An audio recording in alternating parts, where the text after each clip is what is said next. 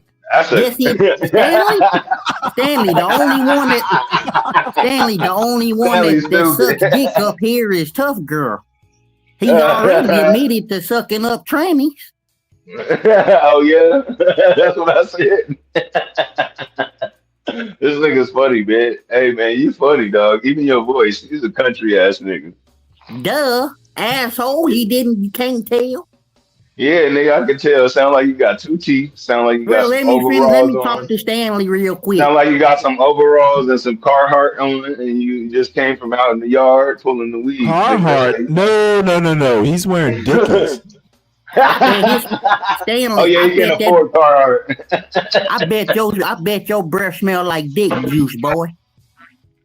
He can't afford Carhartt. Only someone like you would make a bet like that. I didn't make a bet. I said it probably. I didn't say it bet. Why don't you go down there and smell it, This Stanley? thing got like 3 teeth. This thing I only got 3 teeth. one. All the rest of them fell out. The moonshine rotting them. Yeah, it sound like it, nigga. I don't give a fuck. Long as I can drink my moonshine, I don't give a fuck. And This I nigga's do a want to call out my Republican hillbilly. counterparts. Yo, black that's not up hillbilly. here defending. That's not up here marching beside Mike 123. Mike 123, shut your dumb ass up, nigga. You an idiot. Tough guy. Come on, dude. We done All right, already man. resolved that All issue, right. dude. Yeah, that's what I thought, nigga. You don't We want to done go there already with me, resolved boy. that. What else?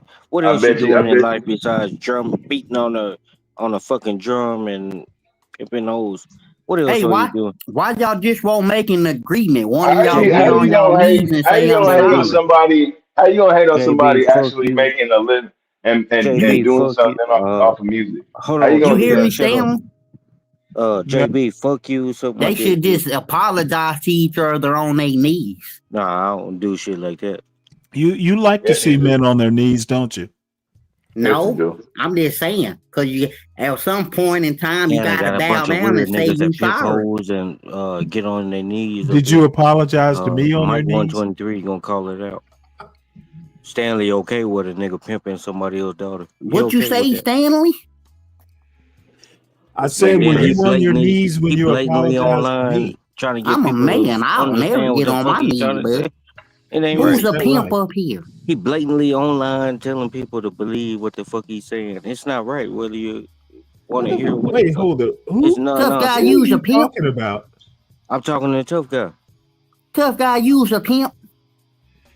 Not no real pimp gonna What get is wrong online and with tell y'all, you. man? A real You pimp. might want go A on real pimp is trying Figueroa. to stay low key, undercover. Go down A to real pimp. Figueroa. You can get all of them you want down there. That's a real pimp. They say undercover. They don't tell you. They don't just come out blatantly and tell you who the fuck they are, and then show That's your what I face said. at that. Then you That's show what your I fucking said. rat ass face at that. That's what I said. Hey Stanley, when have I ever said I am a pimp? Do I even talk like that? Dude, I say you I see am what a he be talking about with limit on that chat sometimes That's on that bullshit. channel? That's bullshit. That's Dude, bullshit. they talk Tough interstate guy, you Hey get up man, you here know every that's day. funny as We hell. can't Tough get guy, the you That's get up. funny as time hell. with that Y'all Tough niggas guy, lollygagging you and get on these live, party. bro. panels and you say, You ain't Man, never hey, heard I me can say show you, that. what's going I can on show You you a have around hole here, right never, now. man? you have never heard me say I Tough guy, you am a lying, pimp. dude. You never You heard me lying. say that. Man, You dude, lying. man, stop He it, get on these Tough panels and guy, say, don't hey, do I that, can show don't do you a that. hole right now. I can show you a hole. Tough guy, Tough you a guy, lie. the You a internet fraud, dude. never You a Okay, forgets. fraud. find it, find it, You a find it. fraud. I'm not Stanley, finding shit. People know. Stanley, when have Mike, I You a said Mike, that? fraud. have Since you you know me, Mike since you know me, when Tough have I apparently guy. said on that? some stream of consciousness drug. Tough guy, you a Hey, man, fraud, first and of that's all all, I'm I'm gonna say. outside of a statute of limitations, so I'm good. Hey Stanley, when have I ever Yes, said that? I don't think you ever have.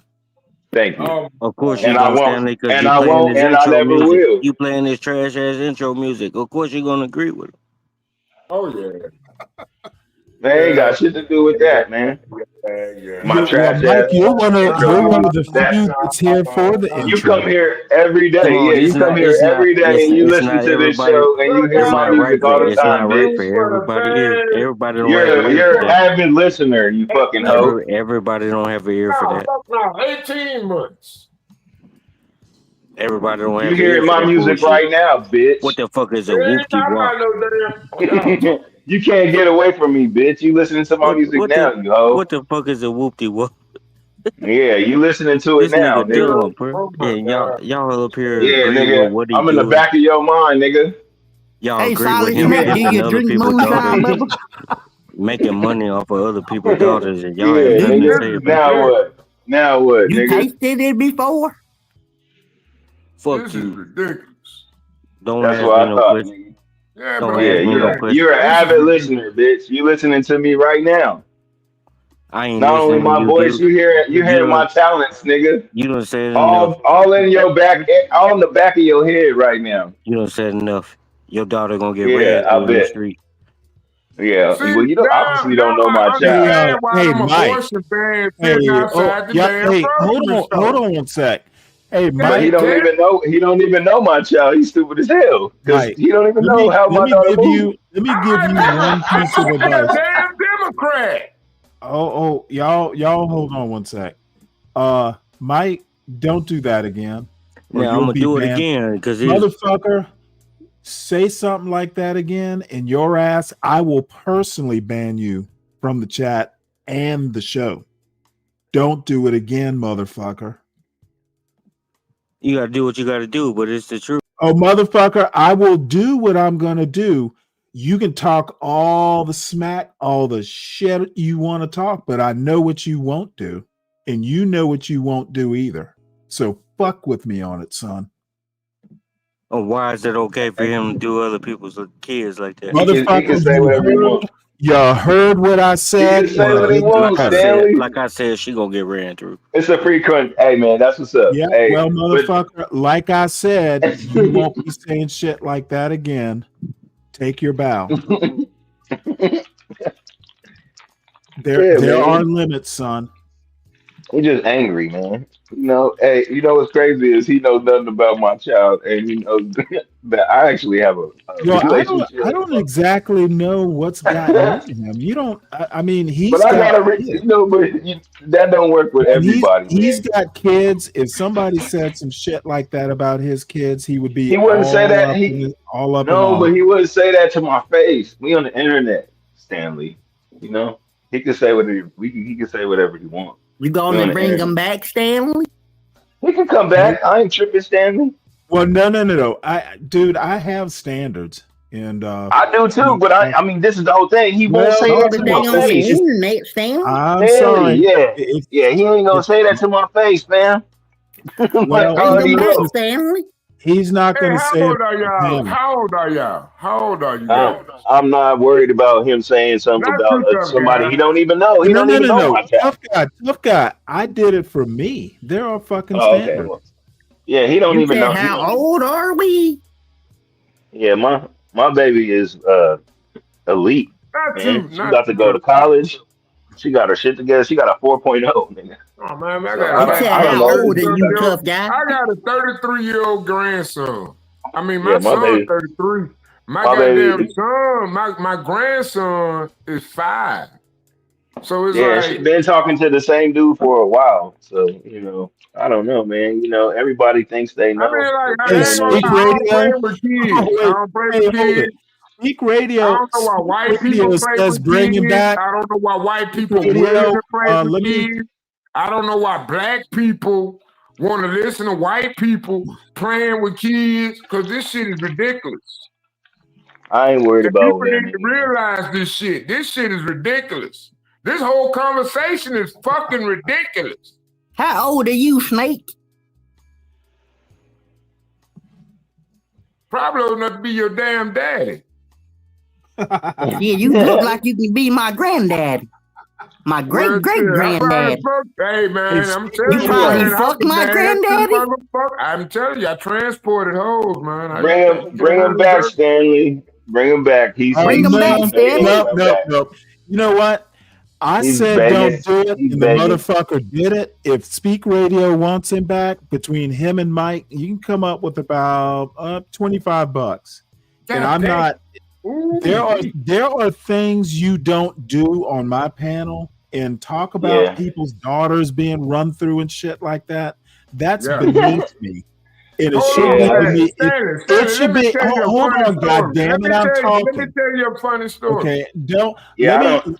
Tell me the I get at story. niggas, but When I'm I don't done. get at niggas like that. But I don't care. I mean, Here niggas is gonna the say what they deal. want. Here's the He trying. deal. It is literally a problem to me when a grown ass black man with children says shit like that about someone else's child.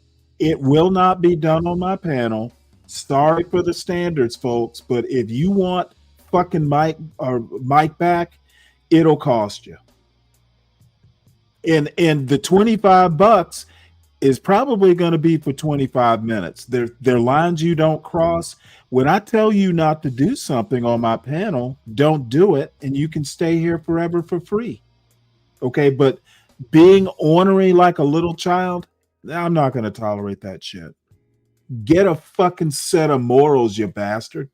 Oh, come on, Chris. Telling him he's listening to me and my music right now, and I was in the back of his mind. He felt some type of way, man.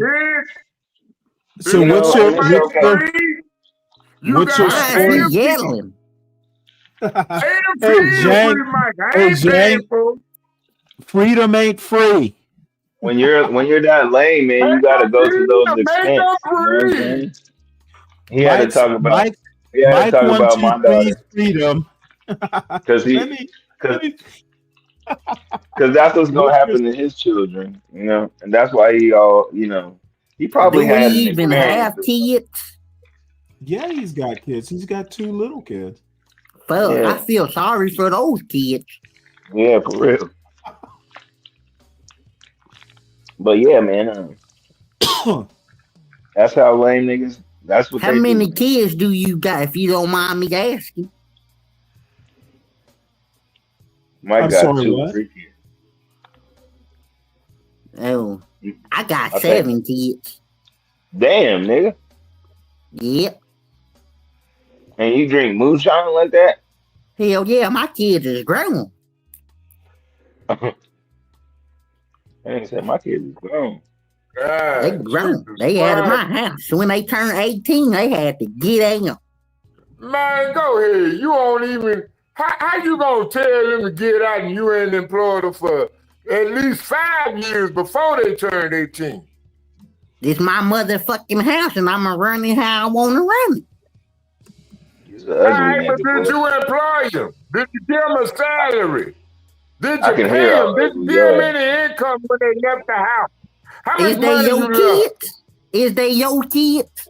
No, I'm just saying. Well, You shut just the put fuck them up out there then. bad naked Don't and tell shit. me how to do How you something with gonna my tell this kids, man how asshole. you gonna do with his daughter when you just literally got on a panel and just said, hold on. Don't tell me what to do with my kids, asshole. When they get 18, they gotta get the fuck out. Who taught you that bullshit?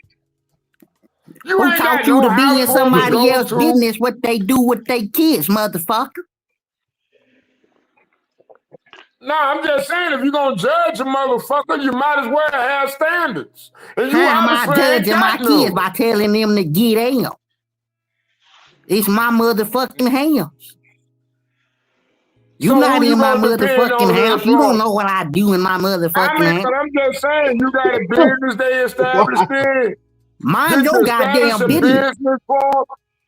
Mind your motherfucking business, boy. You work for the white man. I don't think I've ever heard anybody pronounce house like that. I own my own shit. I own everything, motherfucker. Everything I got, I own it. Make them, and you gonna put them out there for everybody else to take care of. I blame niggas like you for motherfuckers on welfare. Stanley, did I say I put them out there with nothing? For the welfare system. We don't need welfare, motherfucker. I'm rich. You know what? I am a real conservative now. I know what my daddy meant. That's what my daddy fixed cars for a living. Your daddy should have did something different besides that, and you would have had some more money. 3 jobs as a nurse. You know why? Because I was never meant to be a sorry ass lame nigga like you. Well, got news for you, Bubba. I'm white. You goddamn right you white hair. You 34 fucking percent of the welfare population. But you 59% of the American population, according to 2015 or 2020. Well, if I want my kids to get out, If I want my kids to leave at 18, well, goddamn it, that's what they got to do. They grown at that point. They grown at that point. They turned 18. They had to go. They was grown. Man, I know why my Is your kids well taken care of? We don't need my kids no is well niggas taken like care you. of. You mind your goddamn business and don't speak on mine no motherfucking more. Oh, now you want to get mad about your I'm imaginary just telling you, kids? motherfucker, don't tell me what to do with About your mine. imaginary life. My life is, I can show you everything I got, Bubba. Bubba. So until then, you sit there and shut the fuck up, wipe your little glasses off because they fogging up, bitch. You right, Palomino. You know what I'm saying? You pissing me off, boy. That don't explain why we got so many. What? I asked this question on another channel. Well, ask it again. But being a white man, being an imitating white man, I want to know one thing. What you white men doing to your white kids that they go out there and vote a goddamn Muslim for the mayor of New York? Well, I can't answer that. Everybody, they got their own brain and way of thinking. That's why I say we need to revoke the 19th Amendment along with the 14th. I bet if you had kids, how you raise your kids since you all in my business? Y'all niggas don't need to vote. What you do? How you raise your kids since you all in my business? Cross a certain threshold to be able to vote in America from now on. You need to go put your dentures in so we can understand them. To 1778. I want that. You don't even know what the fuck you talking about. Shut up. No, you don't know what the fuck you talking about. You just talking about some shit you don't know. So shut up, woman. You don't need to vote. You can't think, nigga. You don't You think. a woman. You just an angry bitch. Shut up. You don't even know why you're mad. Shut the fuck up. You crazy ass white folks. Well, see, Stanley, he being racist right there, Stanley. I don't know that that's actually if being I was racist. close to him, I'd pop him on the top of his goddamn head. White folks. Hey, you want to have a fight with me, boy? I've heard you ain't white though. Your ass is you black. We don't get roasted for this forever. How you gonna tell me what I am? Last time I looked, I was white. Oh yeah, show me good on camera. Do what? Get on camera. I'm not fit to dangle my balls on this camera. Yeah, that's what I thought, nigga. You's a nigga. How did you know that, Bubba? Cause I know, nigga. Shut your ass up. You mind your goddamn business. I'm talking to that bull bitch. I'm talking to you, nigga. Well, what you gotta say about it? Say something. Say something then, goddamn. You's a nigga. And you's a bitch. You gonna tell them kids to get out the house. That was funny. That was funny. Hey, nigga, when shit is funny, nigga, I can laugh. Y'all niggas is funny. Shit, I'm a real man. You hear me? No, you not. Hey, what make you a man? What make you a man? Do you own your own shit? Hell yeah. Do you own your own businesses? Yeah. No, you don't. I can tell by how you say it. Do you? I own everything. I own houses. I own construction. I own car lots and everything, boy. Like you lying like a motherfucker. What I need to lie for, boy? How white people operate. You don't know. Because that's what niggas do. What's up, MOT? Hey, what's going on? Yeah, welcome to and nigga use a lie. Use a motherfucking lie. Tell me I'm a lie. You don't know nothing about me, boy. Nigga, use a motherfucking lie. Hey, y'all hold on one sec. Use the motherfucking lie, nigga. Here for the T has dubbed this Saturdays with Stanley, so I think that name will stick. Yeah. Where she at? Why she don't join the panel? Get up here, because she don't want to talk to your stupid ass. That's my nigga. That's my nigga. You know what? Yeah, man, tomorrow. Sometimes Saturdays just kind of devolve. So, If you wouldn't be sitting there yelling at that goddamn phone, then she probably want to talk. But you staring at her with your ugly ass face. And shut your dumb ass up. Hey man, where is T at? Man, hey T, You what up, shut my your nigga? ugly ass up, motherfucker. Where your cash app supposed to be? Goddamn asshole. do what now? This thing is so weird. when your cash app supposed to be at the bottom of the line. Yeah. Thanks for reminding me. It sound like you been getting your butt tickled, boy. It sound like you been getting your butt played with. I'm a black man. Look here, boy. Hey, you been getting your butt played with, boy. I can your wife, and I can make kids that'll whoop your kids, and your kids grown. No, my kids don't shoot. I taught them how to use the shotgun. I'm a superhuman. You crack. I'm gonna let my kids shoot with a shotgun. My kids hit with them blinkies with extended sticks, nigga. You don't understand nothing you singing about. Keep smoking that cigarette, boy.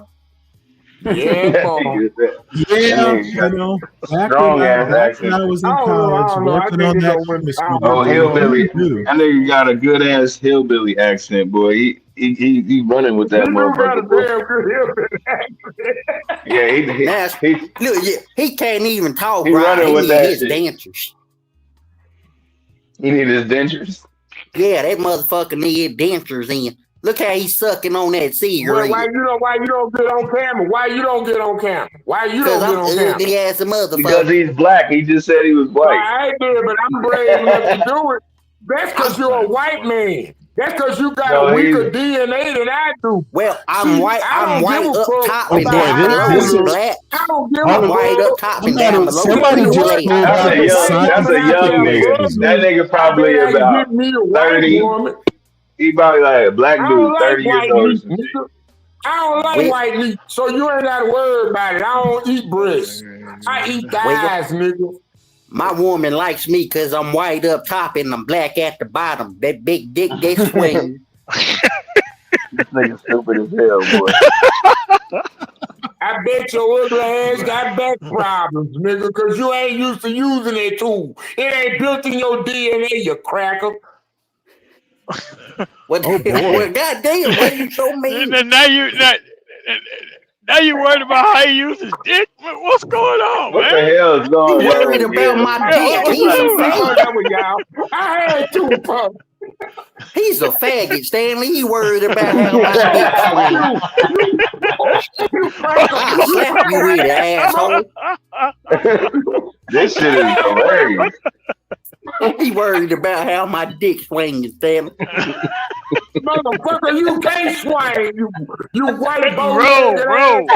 Bro, you supposed to stop talking when you say that, man. My dick dangling and swinging down here, hitting my kneecap. Hey, man. Come on, man. Tell that motherfucker to quit worrying about it. Hey, man. We don't. It ain't nothing but men on the panel. Stop talking about how your dick. He keep talking about how it look. That corn If liquor anything, you can talk about the nuts. You know what I'm saying? But damn, nigga. We don't even know nothing about you. We don't even know nothing about your penis. Do you want to have a charity fight for you built to ride a horse. Cracker. You only built to ride my wife a horse. is black. My wife is black.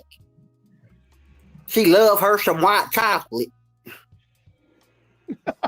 That must have been a slave. You did some indentured service. You just made that into an indentured servant and called her your wife. Yeah, she like that white chocolate. You ain't trying to fuck your cousin. I bet when your wife look at you, she say, ew. You ain't trying to fuck your cousins today, huh? I heard that. I don't blame you. I get a white woman too. I'm just saying, otherwise you be fucking your I did that yesterday. This nigga be fucking his cousins. Hell yeah, I did it yesterday. Cause you know y'all white men, they don't go that far. Man, y'all got it, man. That nigga be fucking his cousins. That's crazy. Yeah, there will be nothing productive that comes out of this. What is happening? They gotta get the black woman a DNA. That nigga said he be fucking his cousins, man. That's Why the crazy. white boy be fucking the hell out their cousins? You ever heard a cousin say? You They ever heard do a white though. person say, And "I they be want my having cousin in the deformities house"? and shit. The You kids be never having heard a white person deformities. say nothing about their goddamn cousin. I did it You know yesterday, why? so what's Because your they problem? fucking their cousin. So what? I'm We just got to saying keep that it in the family. That's nasty. shit, Homie. man. That's a damn Anything else shame. for us? You see how quiet everything got? That was awkward, man. Hey, Slick. When did it not show? It's never not shown. Oh, my racism showing again. Oh shit. Yep, that's what I just said a minute ago. I don't Your hate ass white shaped people. like a walnut. This nigga is a nut. It doesn't matter. I got two of them. Look like Wall Street. Fuck that. Take off them thick ass glasses, boy. Look at that cigarette. Steady sucking it down. Hell yeah. I don't need no sex drive. I can tell because you probably be with men. The way you talk.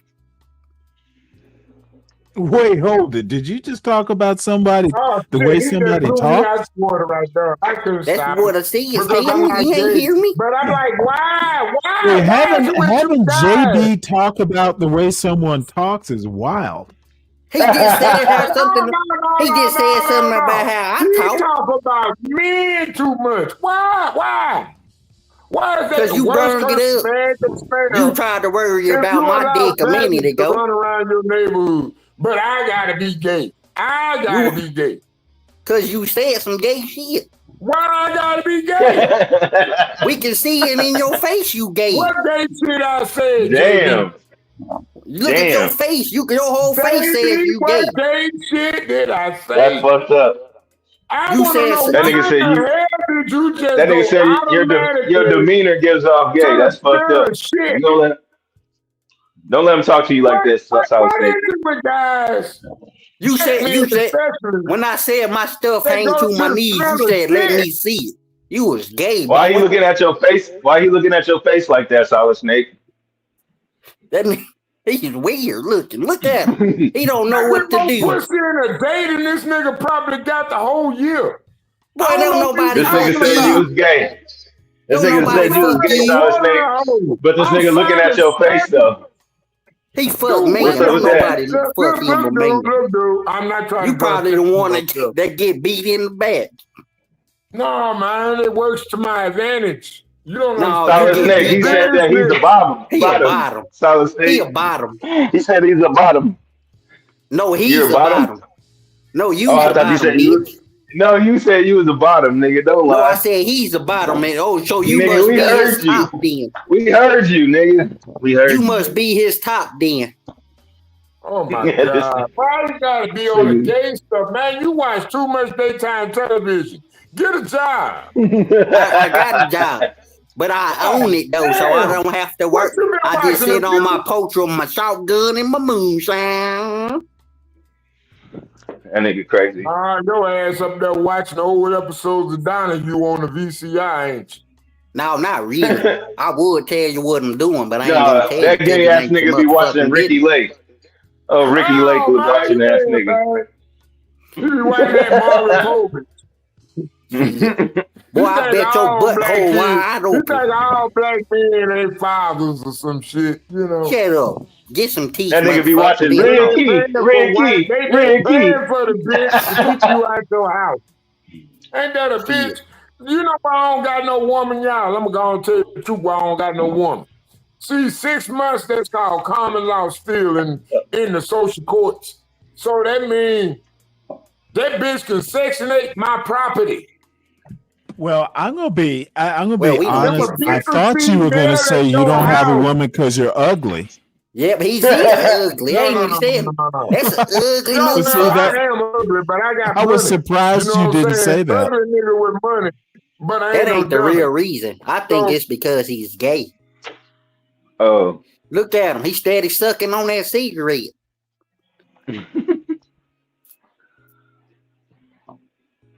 JB, if you seen the pussy I had to lay down with, I wouldn't want to see it. You'll understand. You'll understand. I wouldn't want to see it. I like to see the one that I get.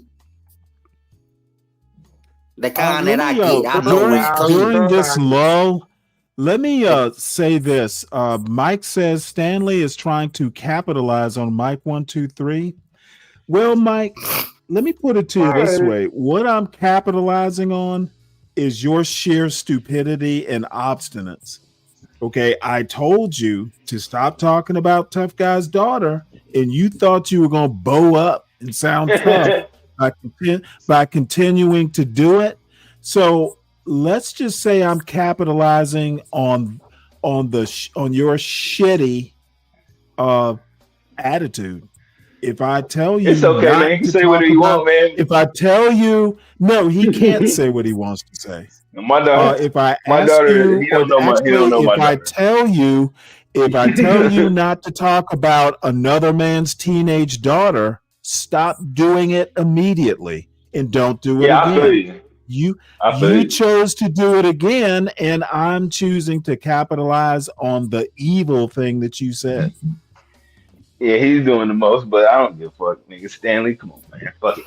I do give a fuck. You know, for all the things this show is, we don't talk about men's daughters on this show. Yeah, that's kind of fucked up, but you know, I got thick skin. Yeah, well, I don't. Yeah. Motherfucker, the past is the past, bitch. What you said was today. Donated is past. What you said was today, and I don't give a fuck whether you come back up or just pay not. $25. But if you are gonna come back up, there's gonna be a cost. Motherfucker, you can't be talking about other people's daughters and there's not a cost. This is real life, Mike, not the kindergarten you apparently think this panel is. So sorry, but I had to address this motherfucker head on. That's unacceptable behavior from a grown fucking man with his own kids. You've got kids and you're talking about other people's kids like that? Motherfucker, I should just ban your ass, to be honest. You wouldn't say that to my face, though, Stanley. So that's why I'm like, yeah, well, you know what? He's not going to say it on my panel either. Yeah, I feel you. But yeah, he's a pussy. He wouldn't say it. Sorry that a black man has standards, Mike, but some of us do. Tough Guy, are you married by any chance? No. Oh, that's what's up, Bubba. Me neither. Is that a proposal? Yeah, if I had a woman, they'd as a be matter cool. of fact, you were just saying that your wife liked white chocolate. What happened? My wife. She's at the store right now. When she come back, Stanley, I will be I thought you camera. didn't you just say you weren't married? I'm not married, but I still call her my wife. We've been together for so fucking long. I see. Yeah, we've been together for so long. One of my old women. No, she ruined it for all the new women, man. Ryan, don't talk about people's sons either. You know, when you're talking about when you're talking about teenagers or kids being run through and you do it twice, that's a problem. And I'm not going to tolerate it. So Mike can whine like the bitch he is all he wants. But when you do something like that, after someone asks you not to do it, there's going to be a price. And I'm sorry nobody's ever held you accountable on YouTube, bitch. But I'm let me be the first. See, Stanley, I made that man turn off his camera. That's an ugly motherfucker.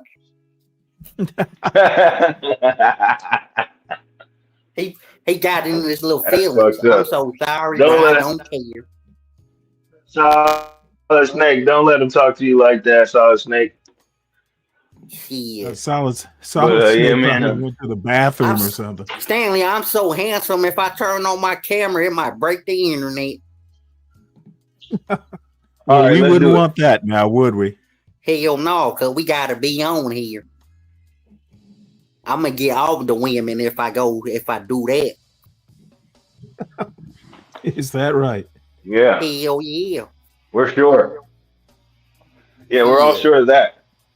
Oh, it's a fact, Bubba. Yeah, Bubba. Yeah. All right, Bubba Gump. Yeah. Mr. Don't Gump. call me that. I'm a man. All right, brother. I'm gonna start talking like your dumb ass. You Yeah, never your talk ass like is, me. nigga. You not Yeah, I can, you nigger. educated like me. You're a damn nigger. You can't play that shit with me, buddy. You're not I know you're a nigger. educated like me. No, I know you're one of them niggers over there. Over there yonder. I dropped out in the 5th grade. Don't you try to get out of your niggerdom, because I know you're a damn nigger. No, I'm not. Yeah. Yeah, you are. You only got 2 teeth. You only got 2 teeth. Hold on here. But you definitely are. Hey, try to refrain from using that word on this panel. Yeah, he been saying that a lot.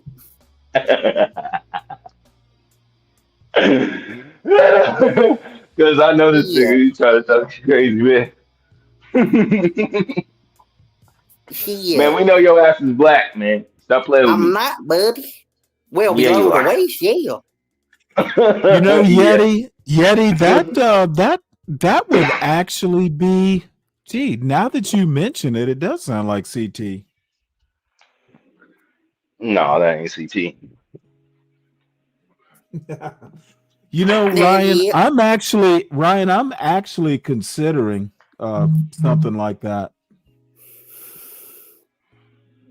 I mean, it sounds a little persnickety though. I don't want to be that, strict. I'm hoping that let's just admit it. It's virtue signaling. Hey, That's what I'd call it. I'd call it the virtue signaling tax. Hey, tough guy, you want to make a song with me, man? I'll pay you for it. How much you gonna pay? Because my hourly wage starts at $500. Oh, that's nothing, Bubba. I just need it like 3 or 4 hours. All right, well that's $1,500. That's easy. I got a song right now in mind. What kind of genre? Oh, whatever genre I can make it out of. No, I'm saying, like, what's your concept? I need it for my business, man. Is it a concept? Is it a project? What? Just a project. I don't care what it's gonna be about. I just need one that's gonna be a little catchy. Well, if you're serious, I'll give you my business email. It's kcskydrums@gmail.com. Okay, because I can use that, man. I gotta, put some stuff together. Yep. If you're serious, man, you got a budget and you serious. Yeah. And you got your business together. I used to sing back in my day, man. All right. Yeah, but I'm gonna let you know. All right. Well, you can you want to hear one of my songs? kcskydrums@gmail.com. kcskydrums@gmail.com. You want to hear one of my songs? Sure. I do. You do, Stanley? Play it. Sure do. Stanley will play it. He plays music. Here we go. He plays music just like T will. Well, no, I thought he was going to sing it a cappella. Oh, I miss. That's what I'm going to do. Oh, I miss. That nigga's so stupid. Just give me a word or something, and I can sing something to that. Give him a word there, tough guy. Discipline. I don't like that word. Why not? Because I don't have any of that. Okay. What about resilience? What about accountability? I don't know what that even means, brother. You don't know what resilience is? You can't even play a white man. Dang. Here we go, Stanley. Here we go. I'm going to sing one. A one and a two. Hey, pretty lady. Oh, God. How you doing tonight? Yeah, he's not serious. Lie, man. This the most no, I'm going to do it for real. Here we go. No, he's not serious. He's not serious. No, listen. Here we go. Listen. He's clowning. He's a comedian. That's what. Here we you go. got a platform for comedy. I fixed to do it for real. Just listen. It feels good, though. Hey, sweet lady, how you doing? Just in town for the weekend. I'm looking for a little trouble to get into. Yeah, this is definitely Hey, you know who that is? That's Nugtow. You know who Negtow is? Or Nigtow, Nigga Tow. That nigga that be on CT's channel that be always talking bad about black people all the time. Nigtow. You know what I'm talking about? Hey, pretty lady, how you doing? Hey, y'all know I'm the GOAT, right? Bam. Bam. No, I know. Hey, I know who you look, are. y'all. Let me tell y'all something. A crackhead showed me a leather jacket. This is Nigtow. A crackhead just sold me a leather jacket. The nigga that be on CT's channel dissing black people. I have no idea who you're talking about. I don't watch CT show that much. You said somebody sold you a black jacket, man. What? A leather jacket. They sold it to me for $5. It must be Why you fake. playing It games, must be nigga? Nigga. Stanley. Yes, sir. I know who you are. Who am I, Bubba? It's clever. Yeah, that's fake. That's not real. It's not real. It's not real. You can't even fit that. He dodging it. I know who you are, nigga. You don't even know who I is. That's $5. Yeah, I do. I do now. But I want one of them motherfucking crackheads to show up to my door with a PS4. Where you know me from, tough guy? Nigga, I know you. Where? From where? It don't even matter, nigga. No, just tell me where you know me from. It don't even fucking matter, nigga. Am I white or black? It don't even matter. I can cam up right now. No, didn't do it. Watch. And when I cam up, you gonna be like, oh, that ain't who I thought he was. You ain't gonna cam up, fam. I'm about to right now, bub. I'm trying to put on my shirt so I don't show my six pack. No, you about to show us a video of somebody. Six pack of what? It ain't about to be you. I don't want to show They got AI out there. They got AI out there too. So don't be trying to with play this with type of body. This nigga's gay. Hey, what would really be funny after months of him being on the show, he porn bombs us. That would be, hey man, don't jinx yourself, man. That would be epic. How you doing, Stanley? Don't jinx yourself, dude. You do realize that all I see is a black screen, right? Cause I'm black. Yeah, is that what it is? Hell yeah, I'm that fucking black. I figured that was your your colonoscopy picture. I'm not gonna tell you what was that footage of your colonoscopy? Hell no, that was the vision of that long john. Hey Brooklyn, how you doing? But he don't know who I am, Stan. What's up, Brooklyn? Do I know? Other than who you say you are, I don't. Hey, Brooklyn, how you doing? How you doing today? Hey, tough guy. I want to move to Brooklyn. What? You ain't gonna never move there. You too ugly. Yeah, I know, but if I had Brooklyn Washington, I can make it. No, she don't want no ugly person like you. Nah, she don't want a ass nigga like me. Yeah, you right. So don't even do yourself like that, man. I don't even know why you thought that. I don't know. I'm just hell yeah. Find you somebody as ugly as you, man. Find you somebody as ugly as you. I had one. I know Brooklyn like these bastards. Salute, bro. I just do that. Man, JB, fuck you, nigga. No, fuck you, Bubba. What type of beer is that? That white folk problem, man. Why you bring that over here to us? We don't need to know that. I'm just telling you, you're ugly before she even see it. Well, she already told me that, yeah. Well, Told me that word. I see why she told you. Yeah, man. It's okay. Don't cry about it, man. It's all good, man. It's Yeah, all don't good. cry. It's all good. Life go on. Don't cry. Shit. You'll never look better than me, but don't cry. Oh, hell no. Oh, hell no. Motherfucker. Oh, hell no. Hell no. Well, you know what? I guess I could play this while it's But shit. Damn, Stanley, man, my bad, bro. Yeah. Apologize to all don't worry about it.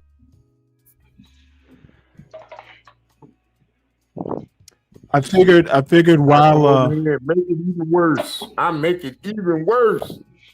No, you made it better. You made it entertaining there, Solid. No, he made it worse. He needs to apologize to me and Tough Guy.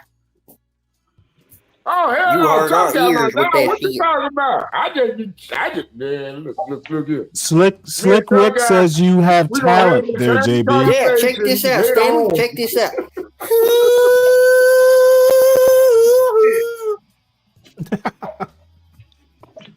You know what? Hey, Brooklyn, I think the world has gotten the world wins today. Hey, Stanley. I got a question. Yes, sir. Why you don't let him period up? He hasn't tried to come up. Oh, okay. That's never mind. All I know. I don't have a problem with him, period. All I know. Oh, I'm saying that's my dog. He ran. That you got a big ass head. That bitch be swinging too. All right, man. Come on, man. That little motherfucker be like Lil Mac on the black check. I be like, what the fuck? He be swinging. Lower cut, uppercuts, and oh shit. I be like, God damn, he fighting in that motherfucker. I don't know why. I think Imperials love torture. Here we are, all alone in this room, girl.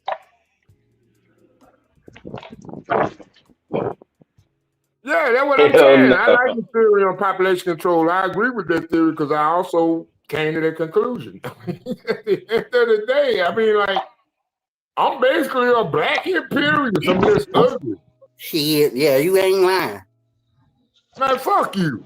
You hear that, Imperius? You have a black doppelganger. Hey, Tough Guy, you want to make a song right now? I would actually say a doppel N-word. Yeah, we from two different universes. I'm in his universe now where the whites are superior. But in my universe, I'm superior. You get what I'm saying, Stanley? Yeah. You get what I'm saying? Hey, I get what you're saying. Yeah, I'm just in his universe right now. That's why everything is the way it is. But see, as long as I save my money and listen to him, I can cheat the game. Yeah, if that's what you think. That's why I always ask for him to show up, you know what I'm saying? Because he tells me little things, you know what I'm saying? I be like, yeah, so is it working? Do it work? Yeah, it works. It don't seem like it. It don't look like it. It don't need to. No. It don't well, need let to. me have $1 then, brother. I ain't getting you shit. I ain't getting nobody shit. Well, you want to sing for it? Hey. Why you put your kids out at 18 years old? Man, because you got to think about it. For $1. You gonna ask me for $1 and you don't put your kids out at 18 years old? Yeah, let me answer your question. Man, go on ahead, man. I took care of them for 18 years. Go ahead. Took care of them for 18 years, put them, and then they went to college. So they was on their way to college. So what other better way to tell them they got to get out? No point in them staying in the house. No, ain't no sense in staying in the house. Because all my life, me and my wife just wanted to be alone. We wanted to make sex all over the house. Wait a minute, what they went to college for? What's gonna happen when they get replaced by them robots and the AI? Well, then that's when Daddy got them. Daddy will take care of them. Oh, well, why Daddy don't try to tell them to go ahead and get a job at a grocery store? Why those jobs? Because Daddy don't want them working at no grocery store. Oh, man. Daddy want them doing whatever they feel like they want to do. Obviously seem like never mind. So but like, it's been a long time coming. So like, hold on, JB, white man. I'm gonna ask you a question. What's up? Your white, that nigga's black. Your daughter. That nigga's black. Y'all can't tell that's a nigga. Your daughter ran into P. Diddy and he said he just wanted one night.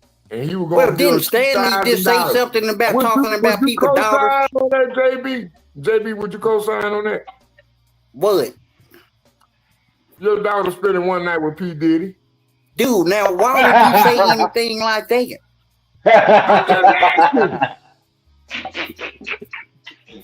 It seemed like you been white man. I'm talking to a white man. Shit, it look like you. Would you let your daughter sleep with P. Diddy one night? Yeah, if he pay her. For $2,000. So what they tell you? It look like you already baby oiled up, smoking that cigarette. Well, I got baby oil. I got some baby oil. I got baby oil. Yeah, for your man, right? I'll keep it for my kid.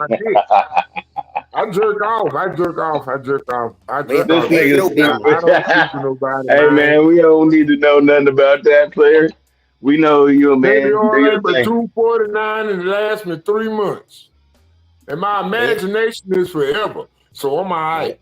That's why I knew you didn't get no women. This nigga's crazy. What you probably do is sock right. You do it the sock way. Nah, I just do it with my bare hand. Yeah. That's your business, fucker. Yeah, I like flesh on flesh. Hey, pretty lady, how you doing? That was for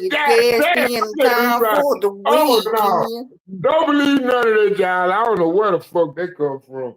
You nasty. That's where it comes from. God damn.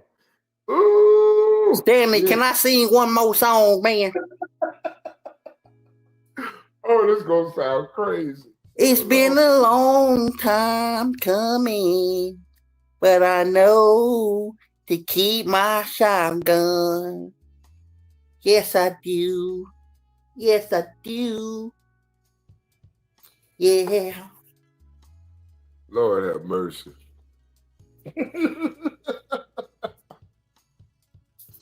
Told God he gotta forgive me. I'm insane. No. Get down on my knees when I'm in pain. No. Tired of the rain on my name.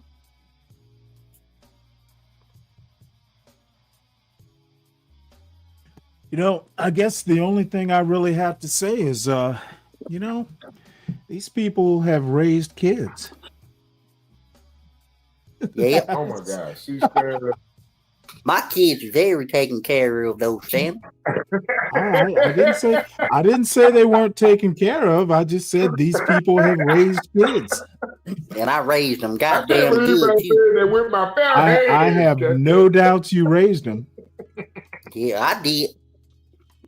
Me and my wife really let me do it. What's up, Big J? I was like, baby. And then she was like, What's up, this is what I Cons? sung to How you her. doing? I said, baby. You know what? I'm gonna be honest. Sometimes when I go in a character like that, I wonder how boring my life actually is. Baby, I love You know what? so I bet much. your life is never boring. Hell no! Look at his face. Nah.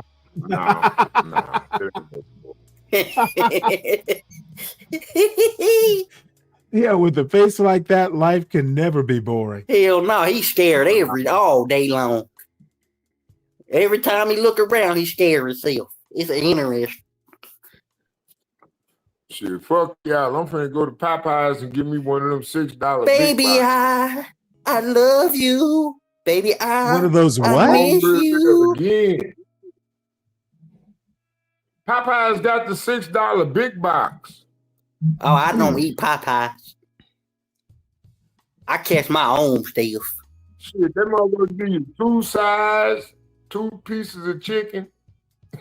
Shit, I can do that with some raccoon.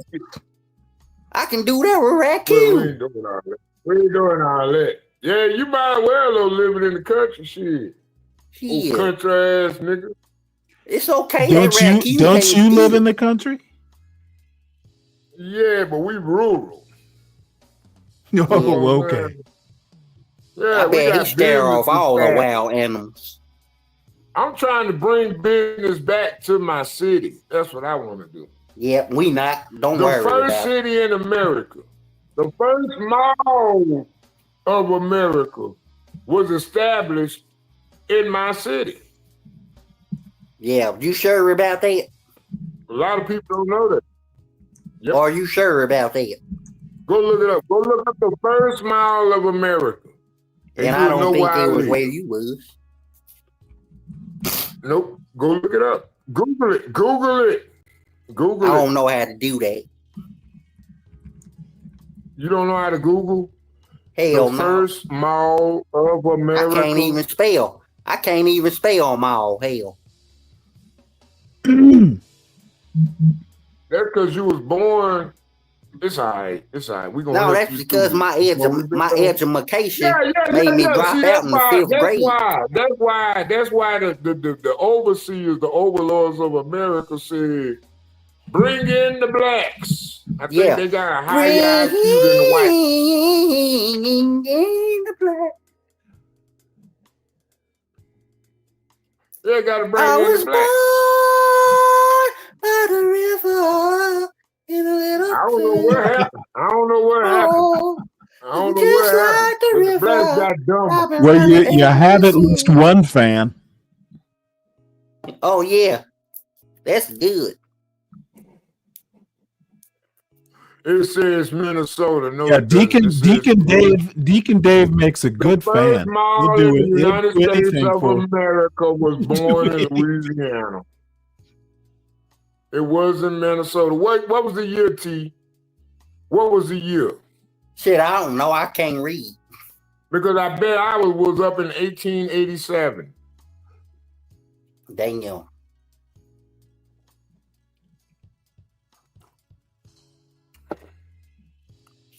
Even when those 20 stop spinning, all them gold digging women disappear. She'll still be here. You gotta know how shit works. That's sweet the sad lady, part about America. Say, can we talk for a minute? Popeye's chicken sucks.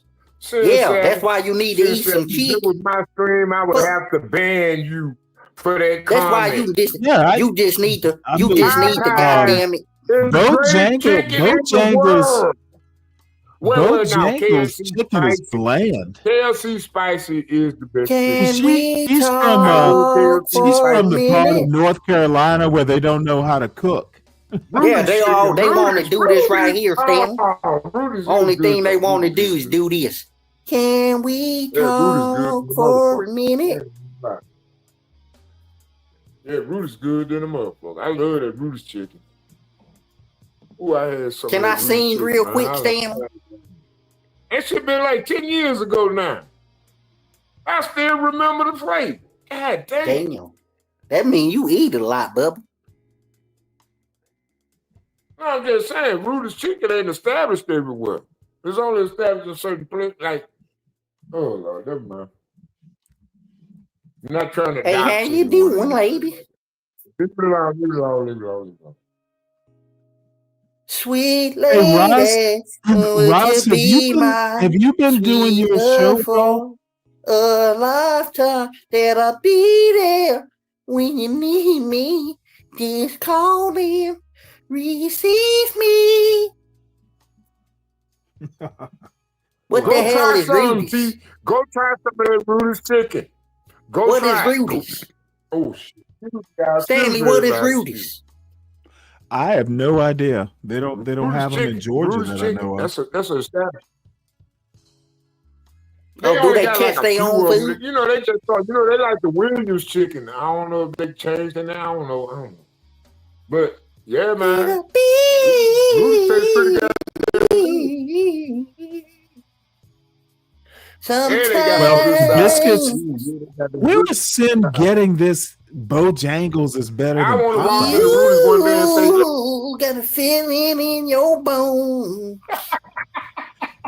And I know that you love me, girl.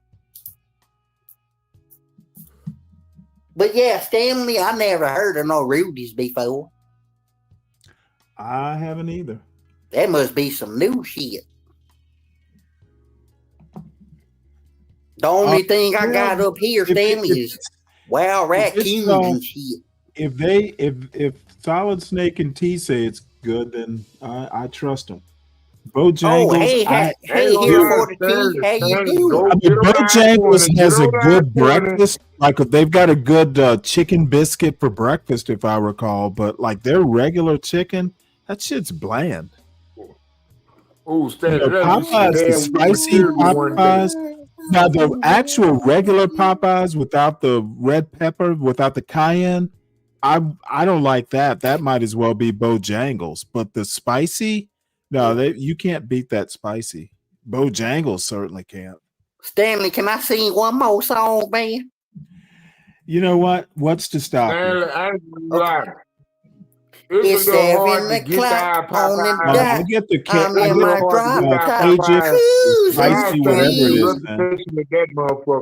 Let me tell you something. Let me tell you. Hold on one sec. Before, if I'm gonna get go to Bojangles or Popeyes or somewhere and just get their regular fried chicken, I can make that myself. As a matter of fact, I probably make better chicken than Bojangles. Not the way we make it. Here we go, Stanley. Let me do my song. Okay. Stanley, I used to work at Popeye. It's 7 o'clock on the dot. I'm in my drop top, cruising the streets. I got a real pretty little thing that's waiting for me. I pulled up, anticipated. Good love, don't keep me waiting. That was nice, huh, Stanley? You got like 4 ladies in the audience that are swooning to your serenade. Oh, that's so nice. Hey, Stanley, have you ever heard of you ever heard of Miss Kids? This the first motherfucker I was known to be blowing black. Oh, can I do a country song, Stanley? During his lifespan. Can I do me a country song? Yeah. Yeah, I guess. White for real. Okay, here we go. You seem to be the highlight of the show right now. Okay, here we go. What's a good one? Oh my God. Sweet home Alabama. No, why don't you do Freebird next? What the fuck is that? Well, if you know Sweet Home Alabama, that's Allman Brothers. You don't know. Yeah, but I don't listen to that though, Stanley. Sweet Home Alabama, that's Allman Brothers. So you know one Allman Brothers song. I gotta do Tennessee whiskey, Stanley. Oh my God. Tennessee whiskey. Ooh, Tennessee whiskey. You're a warm as glass brandy. You're a smooth as a glass of wine. I don't know that song. That's pretty funny, Chris. I guess you're right.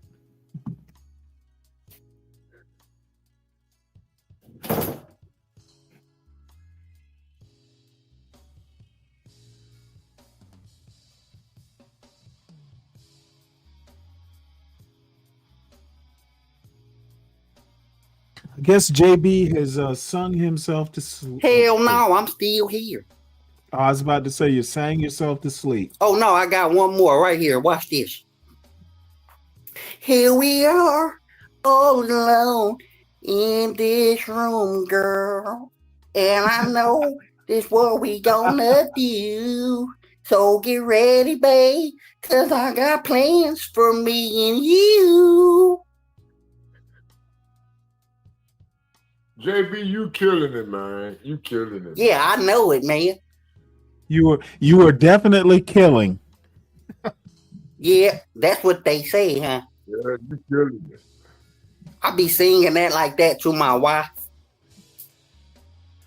They are boogieing.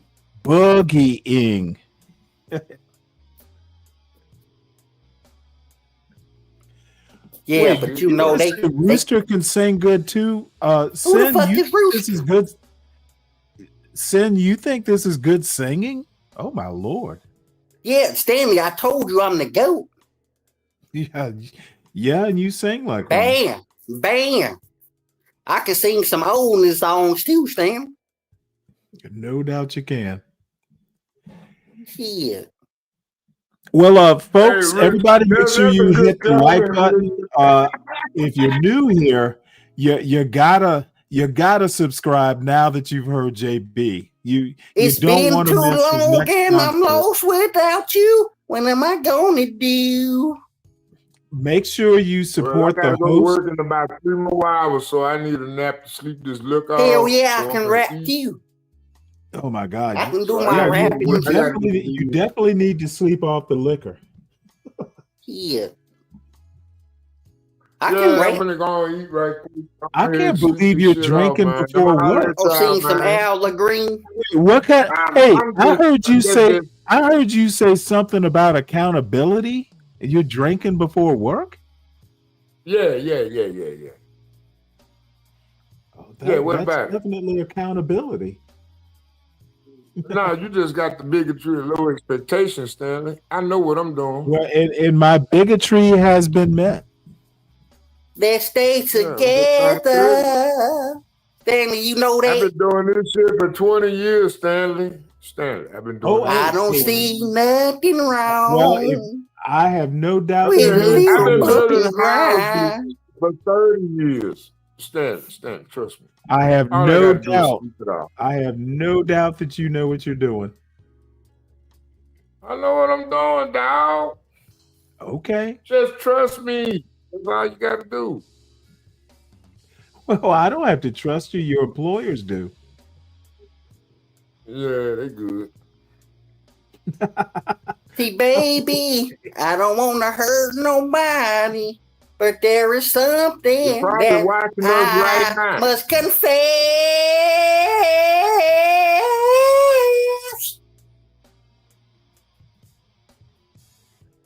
JP, I have no interest in JP. I have no interest in watching JP live. I've actually never seen JP's show, to be honest. Me neither. I wouldn't dare. American Idol. Stanley, you know some Al Green? Yeah, my parents were big fans. What was your favorite song?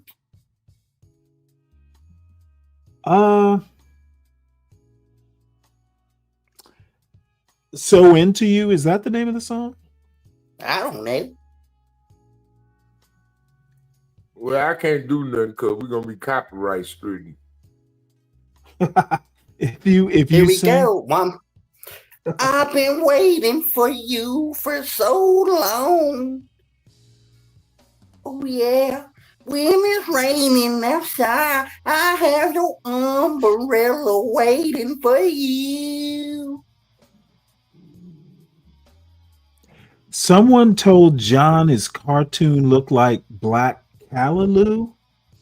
Oh, that's for. Oh no, not Callaloo, Caillou. Oh, I remember Caillou. My son used to watch that. Caillou.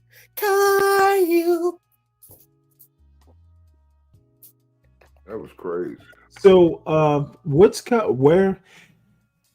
does John have a cartoon on his show now or something? Or must have been a thumbnail or something.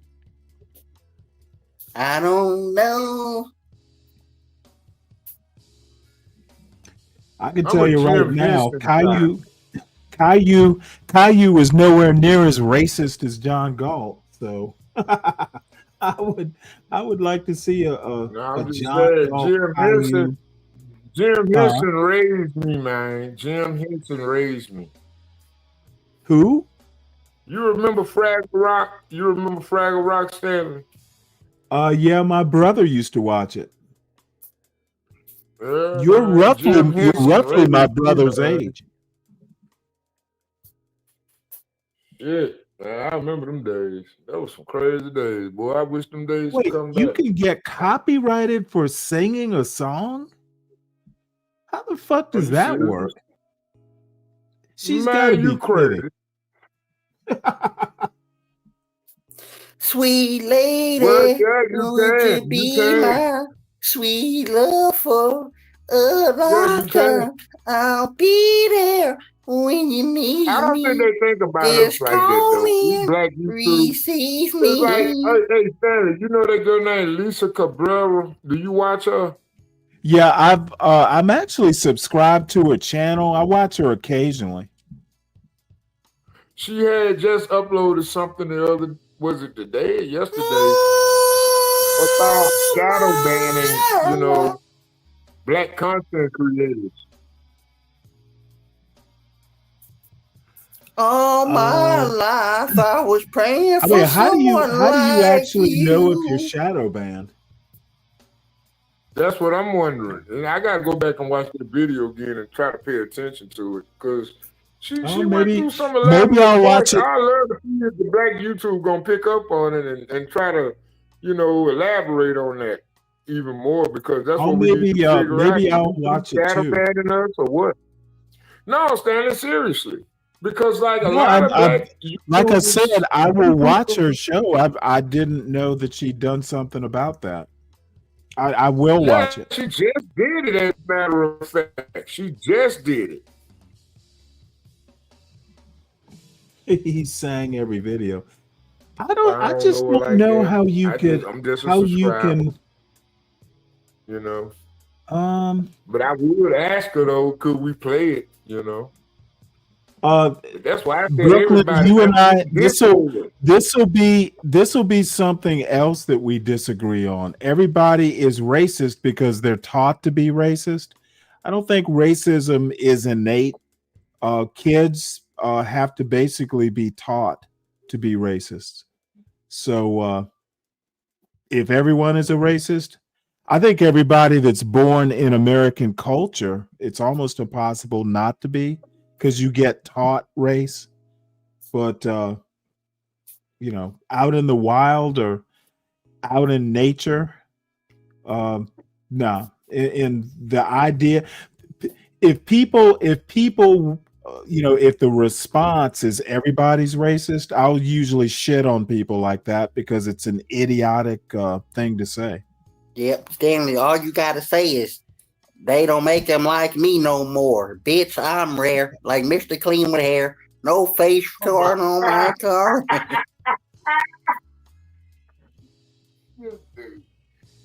Man, I ain't gonna lie. Stanley, is Mike still in the back? No.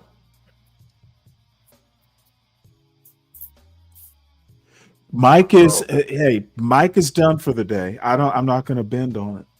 I think I need to go sing to his wife. Make her feel better. Damn. Well, you don't do that. Damn. There's nothing like hearing your voice. See, Stanley, you live around them white folks. You don't know how us black people really get down. You know what? My county, okay, you buy that John Galt bullshit too. My neighborhood is mixed, and the town that I live in is majority black. Y'all, this is what happens when you listen to disingenuous. This is what happens when you listen to disingenuous motherfuckers who don't know shit.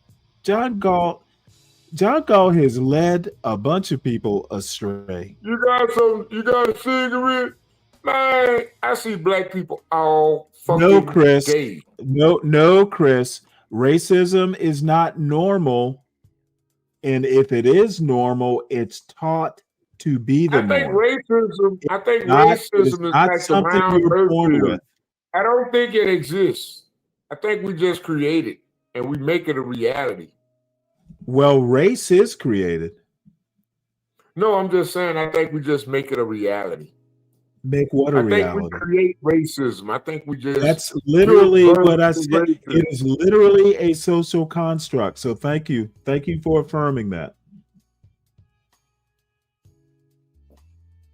I don't know too many races, but I know people that are involved in racist, ways. They just got Like I it said, like I don't think you can be born and brought up in American culture without being a racist. And that's 100% of the people that are born in America. You're gonna learn about it, on TV or if you don't learn it from your parents, you'll learn it on TV. Pretty faces from the covers of the magazines and from their pictures to my bed and trying to lay with me. I don't Some believe. of them I know the pink ones, the ones that are kind of pink looking, those are snappers. I think the other ones, the gray ones, are grouper of some sort.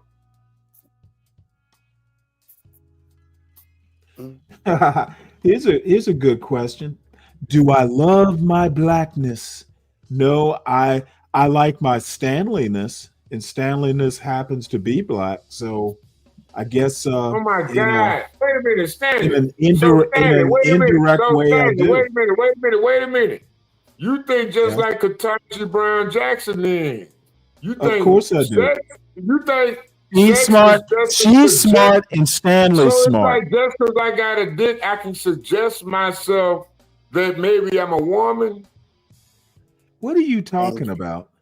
No, I'm just saying, you think sex and race are just suggestions. Like, you're not black. You okay, well, hold on. Like you're not a black man. Because you're not going to stop. Sex is not a choice. You were born male or female, and there's, genetic exceptions. He wouldn't know about that.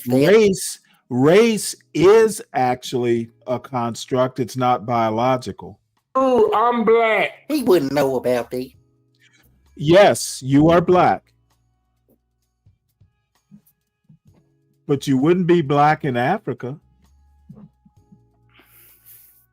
He'll be a woman in Africa.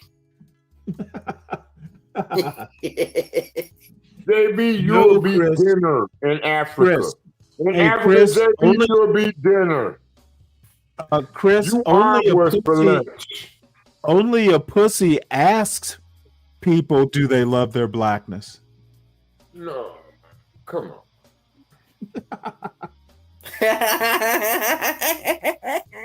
I just want to get back to the word what you just said about do you know what I'm saying? You heard about Stanley is your identity.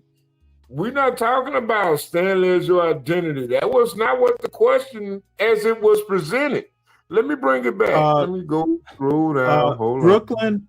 technically, John is a virulent racist, and DEI has nothing to do. DEI has nothing to do with racism. Do you believe? Okay, dude. Hold on, do you ever take? I thought you were going to work. Their own race? That motherfucker ain't got no job. Do you believe whites can hate their own race? Why is it so out of the realm of the possibility that blacks can hate in the black race? Whites can be racist against whites. Yes, Solid Snake. It's not being racist against whites. I don't know what you're talking about, Stanley. You know what? Maybe if you sober up, you'll be able to self-censor. No, Stanley, you sound silly. Racism. Yeah, he's an ignorant one. Racism.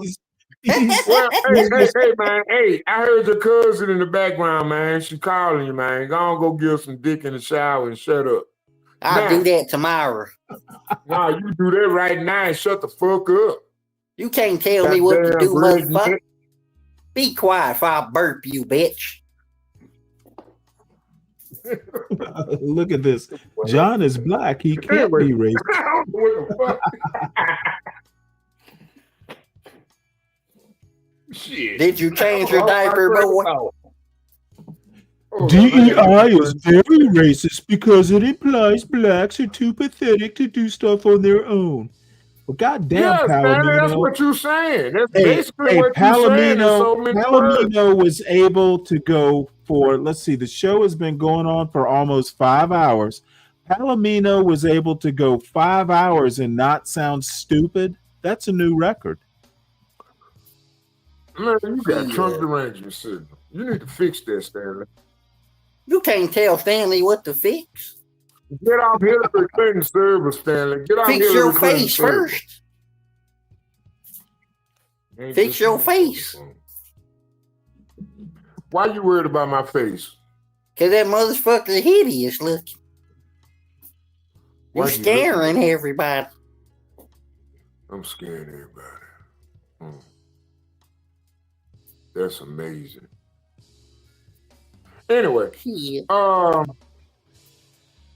I think you delve too much into racist propaganda because I'm gonna be honest with you. I don't think racism exists. I think manners.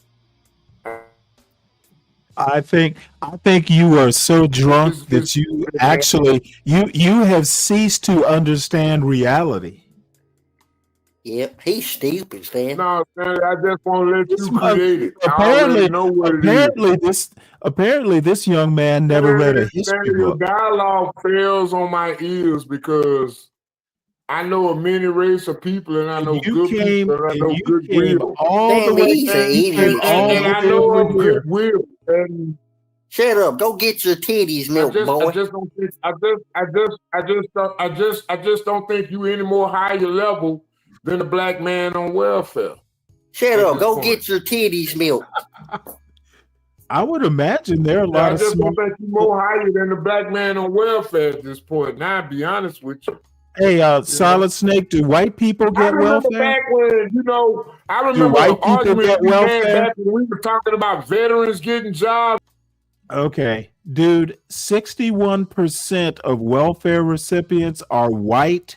Maybe that's what you should be concentrating on, Solid Snake. We actually looked at the. I'm sorry, 61% of whites are on SNAP.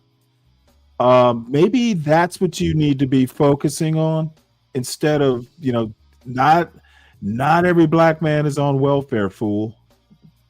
Okay, but Stanley, why you got to put me in the back to say your point? I understand. Because Stanley, I remember when they were against. Because you never take a breath between sentences is why. Hell no, Stanley, he don't. Dude, this was no recent than the 90s. And you telling me you as a black military veteran, you know what I'm saying? You knew they was okay, I need you to hold that thought.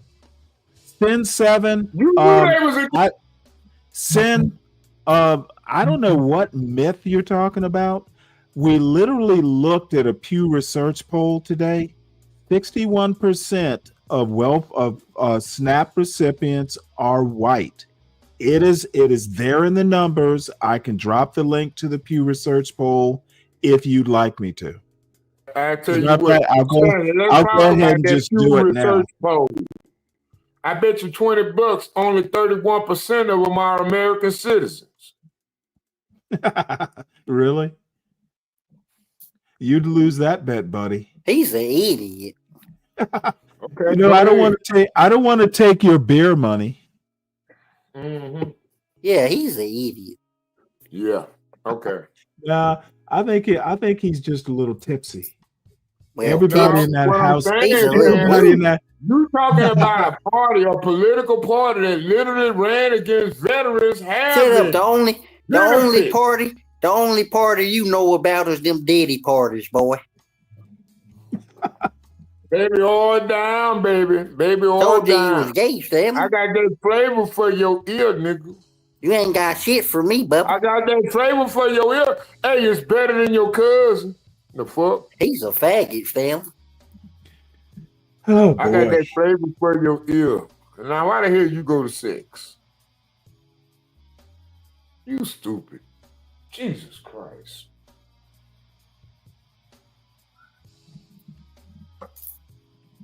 You got to think about somebody being gay, bro. Sin, I have no clue. I have no clue what this means. Compare by percentage. You can't compare 13% of the pot. That's not. I don't even worry about the young nigga population. That's not how this poll works. They just take the number of total number, and they basically take the percentage of the total number that identifies white. So he don't worry about the population. I have no the whole clue population about ran in them already. Of population or anything like that. It's basic math. Yeah, Darwinism. It's actually a real thing, young nigga. You heard him, Stanley? You know what? What I hear is someone who's 3 sheets to the wind. No, this motherfucker say the only thing he worried about is man beating his back in. He's gay. What? Young niggas only think about gay shit because that's all that's on their mind. That's what you said.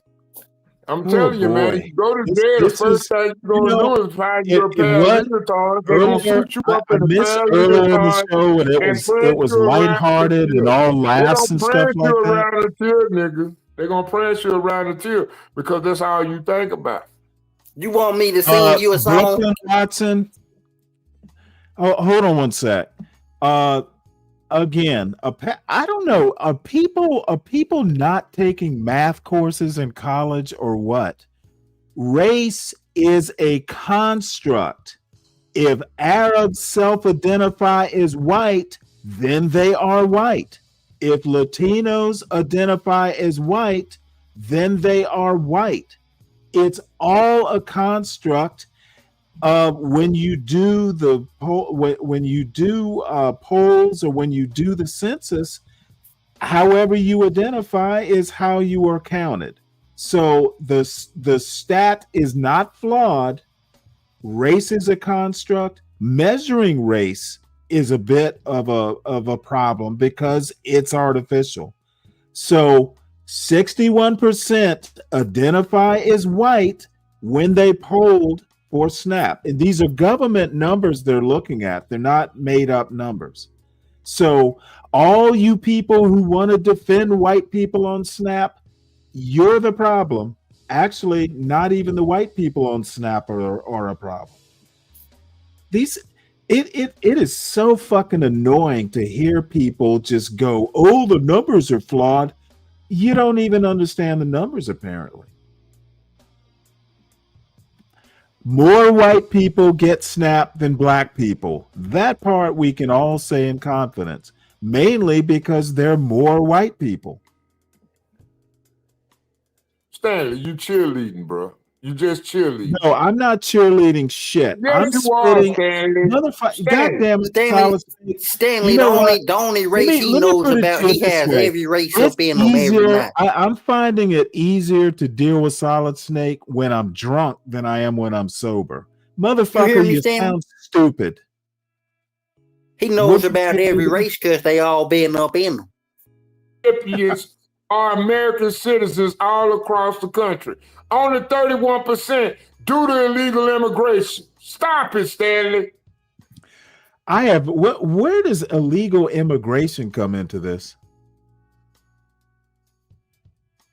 We're talking about SNAP benefits. Exactly. And damn near 69% of the motherfucking recipients ain't even from this goddamn country. That's the topic you don't want to talk about. You are literally. Stop it. He's a dick rider, Stanley. You are literally ignorant. Solid Yep. Snake, you are known for your ignorance, and we celebrate it. He's an ignorant dick sucker, always Stanley. prove to be true. Everything I say come true, nigga. I promise you, I'm a prophet. Only because y'all So why you niggas will didn't wish never for be your invited teeth to come because back? y'all don't know how to look at the facts. Why you didn't wish for your teeth to come back? Let me just Why hold you on one don't second, worry guys. about getting out there? Hold on. I dropped the Pew Research poll in the chat. Y'all go fuss with Pew Research. The numbers are the numbers, and I don't really care to debate something that's just the numbers are the numbers.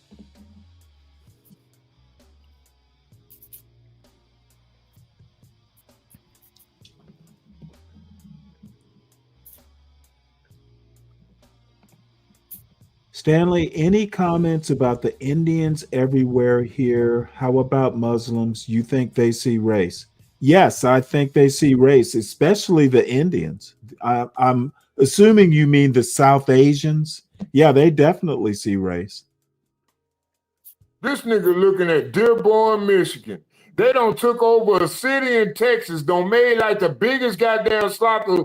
They taking over swaths of areas based off taxpaying money, but you want to sit your liberal ass up here and talk about race between black and white. I'm so sick and tired of this argument, man. It's fucking over with. Solid Snake, apparently in your feeble brain, you think being loud makes you right. It doesn't. No, being heard. It's being only heard. because he ain't got teeth in the front, Being Stanley. heard. Because you niggas sit up here and listen to these white motherfuckers slow down y'all ass into a boiling pot of death. This poor young man thinks that I can't think without white people telling me how to think. Dude, I'm not you. Ain't that some weak ass shit? Yeah, well, Only I can because he ain't got teeth. Chris M. But you got a Chris whole M, YouTube I channel up actually here happen lying to to be people. on a Discord Lying server. and spreading liberal leftist propaganda and Trump derangement syndrome. Chris, Jesus Christ. I happen to be on a political Discord with some South Asians. Yeah, Believe Shut me, up, solid girl. they definitely see race. And like I said, it's hard to be born in the You'll United never be States invited to the big without party. seeing race. You'll I don't never think be it's invited to the possible. big party. You a prophet. You say you a prophet, but you sound like a little demon, girl. You a woman. Hey man, listen, Don't you got somebody to go breastfeed? Hey JB, I don't find men attractive. Don't you got somebody to go breastfeed? JB, listen, man. Listen. I don't find men attractive. See, what you're doing right now is you proving Jeffrey Dahmer's purpose in life. It was to take men like you out. Turn you into Soylent Green. For the rest of the population, because you don't need you and Solid Snake are definitely on the same because you're team. gay. That's all you think about is gay shit. You prove Jeffrey Dahmer's existence. Give me 10 cents. Hey, guys, hold on one sec. Let me address Chris here. Hey, Chris, Atlanta already has a fairly sizable South Asian Indian population. So they're already here.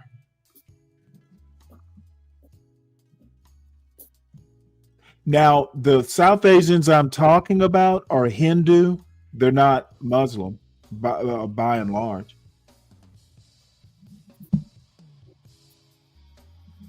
You hear that, solid rate? Black and white bubble. Y'all just think y'all black and white bubble. Let the real people deal with reality. You know, at some y'all point, Chris, black and white bubble. At some that's point, all Chris, that matter, black and white. Oh, goddamn, motherfucker! Do you ever shut up? That goddamn break, you need to be quiet. Chris, I was about to say that at some point, I've actually been invited a few times down to the Hindu temple in Atlanta. One of these days, I'll actually go down there. There are a couple speakers that come in every now and again that I'd like to see. So, yeah, but like I'm saying, there's a very successful, very wealthy Indian population in Atlanta. Yeah, I know that's right. Sin, I thought you lived closer to Wilmington. Cary is right off. Cary's right near. Isn't Cary near Charlotte? I'm sorry. Yeah. Yeah, Charlotte. Yeah. Cary, North Carolina. Yeah, y'all like share the screen, man. Support the host. Oh, did you come up with that by yourself? Or did you steal it Well, from no, Brooklyn? Brooklyn is nice enough to hooray me because I know that idiot couldn't come you live up in with Raleigh. that. Okay, I thought Cary was closer to Charlotte. My bad. I know that idiot didn't come up with that by himself. You know what the problem is with you black people? You niggas, when somebody got a good idea, you dumb motherfuckers think you always smarter. You want to be the main character. I'm talking about you, That's you your idiot. fucking problem. Look, You read that. So when she put that up there, you read it like you was trying to make it your own. Nigga, listen, you stupid ass on the spectrum ass nigga. Shut up. You on the fucking spectrum. Oh my Lord. You only said that because Brooklyn put it up there. Shut it. I used to take driving down from Virginia. I'm gonna go ahead and bow out. I gotta go to work. Bye. All right. It's good seeing you, Solid Snake. Go scream. I actually love North Carolina over, I'm kind of into mountains. So I used to live in Lyman, South Carolina. So you'd be taking, what is it? Is it 85 or I think it's 85 goes through Asheville.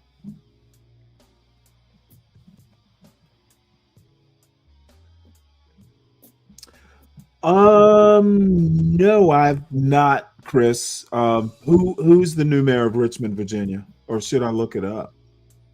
He probably don't even know himself, Sam. Who, Chris? Yeah.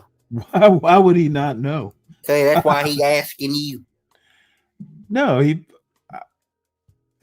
well, he's bringing it up probably. Is it a black mayor?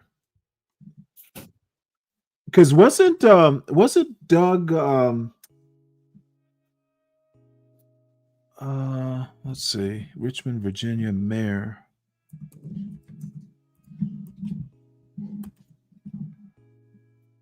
Danny Avula. Oh, really? Oh, wow.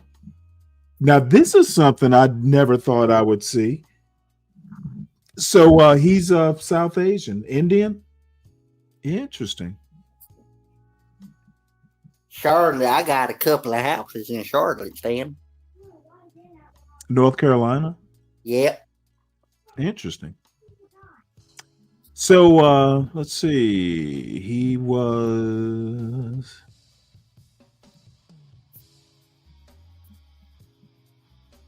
Let's see here. He was born in Hyderabad, India. His father joined he immigrated. His father joined the U.S. Navy. His father retired from active duty. So he went to University of Virginia, and then he went to med school at Virginia Commonwealth. And he also has a master's in public health. So it looks like he's pretty accomplished. You think he'll run for governor at some point, Chris? He doesn't know. He told you to wake Capital up, of the Stanley. South. You see? Well, let me put it: the capital of the South has an Indian mayor. Are you disappointed? They will never stop coming. Hey, let me put it to you this way. John Galt used to rag on me for saying that I raised my son to an Asian standard of excellence. I stick by that.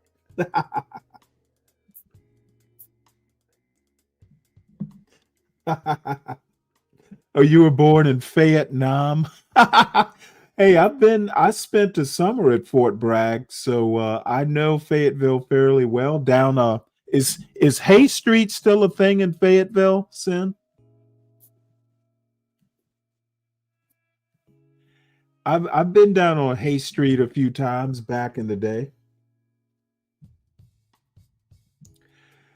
All right, so folks, the link is pinned at the top if anybody wants to come up. Yeah, if anybody wants to come up here and have a chit chat with me and Stanley, come on. I don't know that their culture sucks. I can make a mean curry from scratch. So the cooking part of their culture I actually like. Let Mike up. Nah, Mike has a $25 bounty. So Chris, maybe you can sponsor Mike coming up. Yeah, pay for it. There you go. Anybody who wants to see Mike, $25 to get him up here. Hey, so if y'all want to hit the link, feel free. She said she don't know if it's still there, Stanley. She was a baby. Oh, okay. Well, I guess I could always Google it, but Hay Street was where all the I guess they were mostly Filipinas. It was like when they say Vietnam, they're probably talking about Hay Street. There are a lot of it was almost like being in the Philippines, to be honest. And I've never been to the Philippines. I can only go by what I was told. But they were the type of bars you go in and you couldn't just go in, and sit down. You had to buy one of the ladies there a drink. I don't know whether they were waitresses or what their titles were, but you couldn't just sit there. You had to buy a drink. And then if you bought yourself a drink, you'd have to be buying, one of the ladies a drink too. We have their recipes. I'm gonna start singing again, Chris, you're a barrel of laughs here when it comes to race. I'm gonna start singing again, Stan. No, I haven't. I've never been to India. I'll just put it that way. Jacksonville, North Carolina has a military base. Yeah. Which base is that? I don't think I've ever heard of it. I'm gonna start singing. Wait, you're not talking about the Marine base. That's damn, I'm trying to think of the name of the Marine base.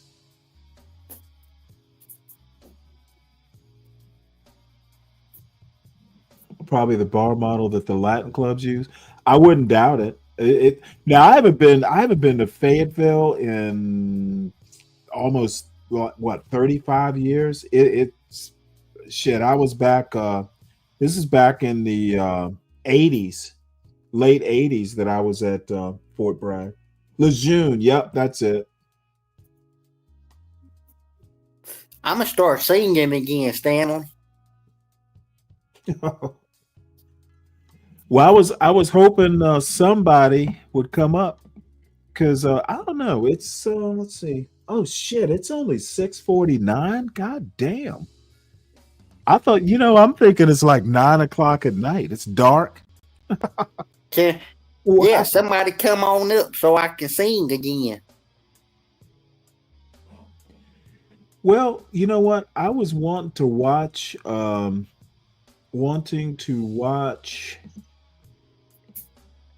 Vivek's video here. I guess we could finish watching this. already beat. What a day. I think he was out there for like Turn 2 it into a days, slicker. which is crazy. New area, same rig, but I'm going to switch back to Bonita. Long fluorocarbon leader, swivel in a lead. Going to let this go down at a controlled pace. Don't want it to tangle up, but we're going to try and catch some snapper. Try and catch some mutton snapper. Fill this box out. A few more fish, and we're looking pretty good. After that first drop, I realized there is absolutely no current. Makes it harder and almost useless to fish the long leader. So I'm gonna switch it over to a chicken rig.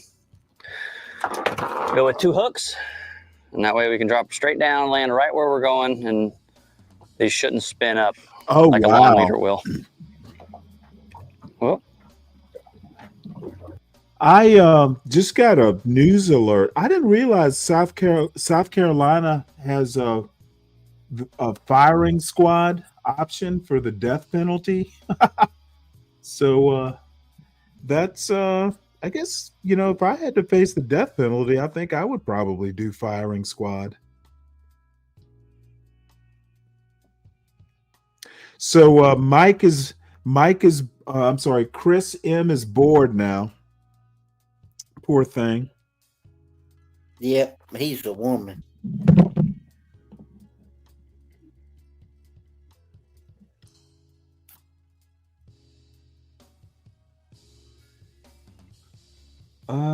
Let's see. Fort Bragg is something else now because he was racist, apparently. They stocked the bar with women for the patrons. Yeah, well, I was never that much into the Hay Street bars. I mean, we go down there, on a Saturday, just because they're bars and it's Saturday. And I don't think there's actually that much to do. And back then, I don't think there was that much to do, like on a Saturday night in Fayetteville. So let's finish this up, and then we'll find something else to watch.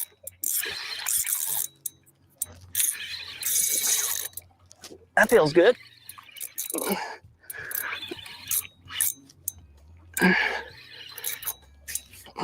Man, I wonder what feels kind of test snappery. he's using. The way he's hauling that thing up, he doesn't seem to be that scared of the line snapping.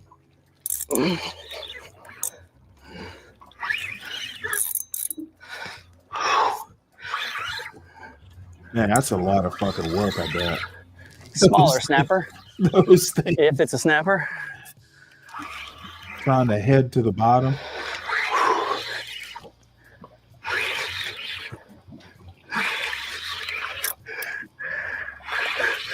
But see, I could watch fishing videos all day. See what we got. Got some color. Oh, I got 2. Just a baby. That's a keeper all day. Not a mutton. Back to Bragg. Just a baby red snapper. Real quick, I'm going to put that down on the descender. All right. Not the mutton snapper I was after, but these will hit the market just the same. Much that'll do you. Red snapper. He's got to be 18 inches, I believe. Commercially, that's 21. Brain and bleed as always. I'm going to try that one more time. If it's funny. All small, if it's a mix of smalls and big ones, I'm going to try, or I don't want to sit there and hook a bunch of small ones. Yeah, but I thought Trump was going to rename the bases. If there's some bigger ones down there, we'll give it a go. Do one more drop and we're going to find out. Just to keep YouTube land real, it is just after 2 o'clock. Caught 1 African pompano this morning and 1 legal red snapper. And I have checked. And by the way, I didn't actually get all the way through my Trump stuff. I've got, some actual non-fun opinion pieces. It's far as I know, I don't have anything to do tomorrow. Though I really should be cleaning the oven. I've been cleaning the oven for days now, and really need to finish that up. Cash App has like 20 new backgrounds. Oh, it does. See, my Cash App. I don't have much occasion to go into my Cash App today. Hint, hint. Well, Stanley, I'm gonna get back to you in a minute, Bubba. Okay. Yeehaw.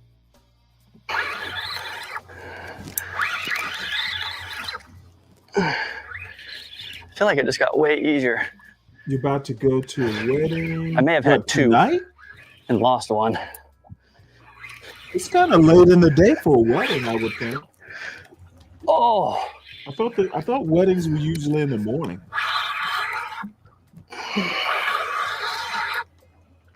Oh wow, a night wedding.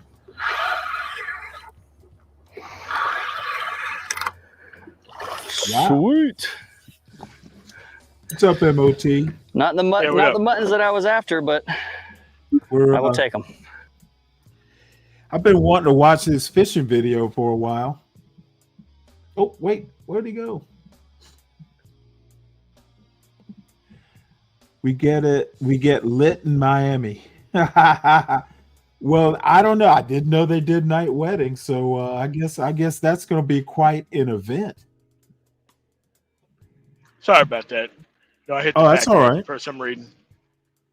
Yeah, I had to hop off yesterday. I was on a military base. I didn't know they installed like this wireless shit at the fucking front gate to where once you drive through the actual gate, your fucking phone no longer works. No, that makes sense to me. Yeah. Used to not be that way. You know, it's been like 7 years since I've been there, but I guess they changed shit, so the way it works. You know, it's funny you mentioned that. I hear they were going to build some facility for the was it Qatar or something weird, like some facility they were building for one of the Persian Gulf countries. Did you hear about that? Where, in America or somewhere else? Yeah, out in Colorado. Let me see. Well, they already got many security like facilities in Colorado. I don't know if they need any more. I know Hold on about a sec. 7. Let me look up that story. I know a lot of people were kind of not happy about that. During which administration? Yeah, Like Trump's administration? here it is right here. The United States has agreed to host a Qatari Emiri Air Force facility at Mountain Home Air Force Base. Oh, I'm sorry. I thought it's Idaho. Yeah. Okay, my bad. it's I thought it was Colorado. No. I mean, but What there's do you nothing think out there about that? and Mount. I go to Mountain Home, Idaho a lot actually. Do you really? Yeah, it's out in the middle of nowhere. It's outside of. Well, I guess the nearest city you can call Boise. I guess it's about 60 miles outside of Boise. But I don't really care. It's kind of like having a consulate on base where, you know, those people get to hang out at, or an embassy. It doesn't matter. Well, I mean, are they actually doing like training for pilots, or do you know? What? Oh, Mountain Home? Yeah. No, it's an Air Force Well, base. no. I mean, once they build this Qatari, I guess. Let's see. It's similar to other longstanding U.S. partnerships, such as those with Singapore and Germany. Well, we have a facility like that on Lackland Air Force Base too that trains a whole bunch of people from, you know, the School of the Americas and shit too. It could be something like that. Interesting. Okay. Yeah, I've heard of the School of the Americas. Yeah, I don't know. You know, the thing is that you know, the one time I was in the Persian Gulf, you know, we used to let I think it was I can't remember whether this dude was Kuwaiti. You know, we have people, you know, from other countries riding our ships all the time when you're deployed. Yes. So to me, it's not that big a deal. No, I mean it's like when we was out there, you know, there was Germans who would actually be on posted out with us most of the time, like German, Yeah. like, you know, paramilitary people that would be posted out with us. But, you know, not in nuclear control facilities, but like other police operations home base. That's not that. You know, my father was an Air Force MP. I forgot to mention that. Yeah. In my uncle, his brother actually retired as a Air Force MP. As a matter of fact, and I know I'm kind of doing an aside here, but both of them actually were career police officers. My father retired. Well, shit, it's 20 years ago now. So, you know, they actually wound up, you know, doing it outside of the Air Force. Yeah, I mean, I went from like that to federal police to fugitive recovery for a while, and that's until I got out of college, and then I went into IT. Well, you know, back in the late 60s, when they got out, you know, even in the South, they're really, and you know this as well as I do, they weren't still, you know, late 60s into the 70s, there were still limited opportunities. Way limited. Yeah. You know, like being an FBI agent or something. And at the time, he didn't have a college degree, so that really wasn't even an option. But, you know, he did well. You know, the opportunities he had, you know, he took and you know, did really well. So the Air Force, you know, back then and even now, it's a great place to start if you're kind of, you know, looking for somewhere. Yeah, it always has been. You know, it's just that, you know, you really have to path market, because you can really get real off track. You know, especially since the you know, 9/11, they civilianized most of the actual career fields that you can go in and make money in now. So since then, you know, it's really, you know, different. What's up, Miss T? Hey, what's up? Happy Saturday. What's going on? Happy Saturday to you. Now that the crazies have cleared off the panel. I was waiting for the crazies. I was busy. The normal people can come up. No, I was enjoying the crazies too, so it's all good. You know what? I actually wasn't enjoying it that much. Funny, I'm sorry. It was funny.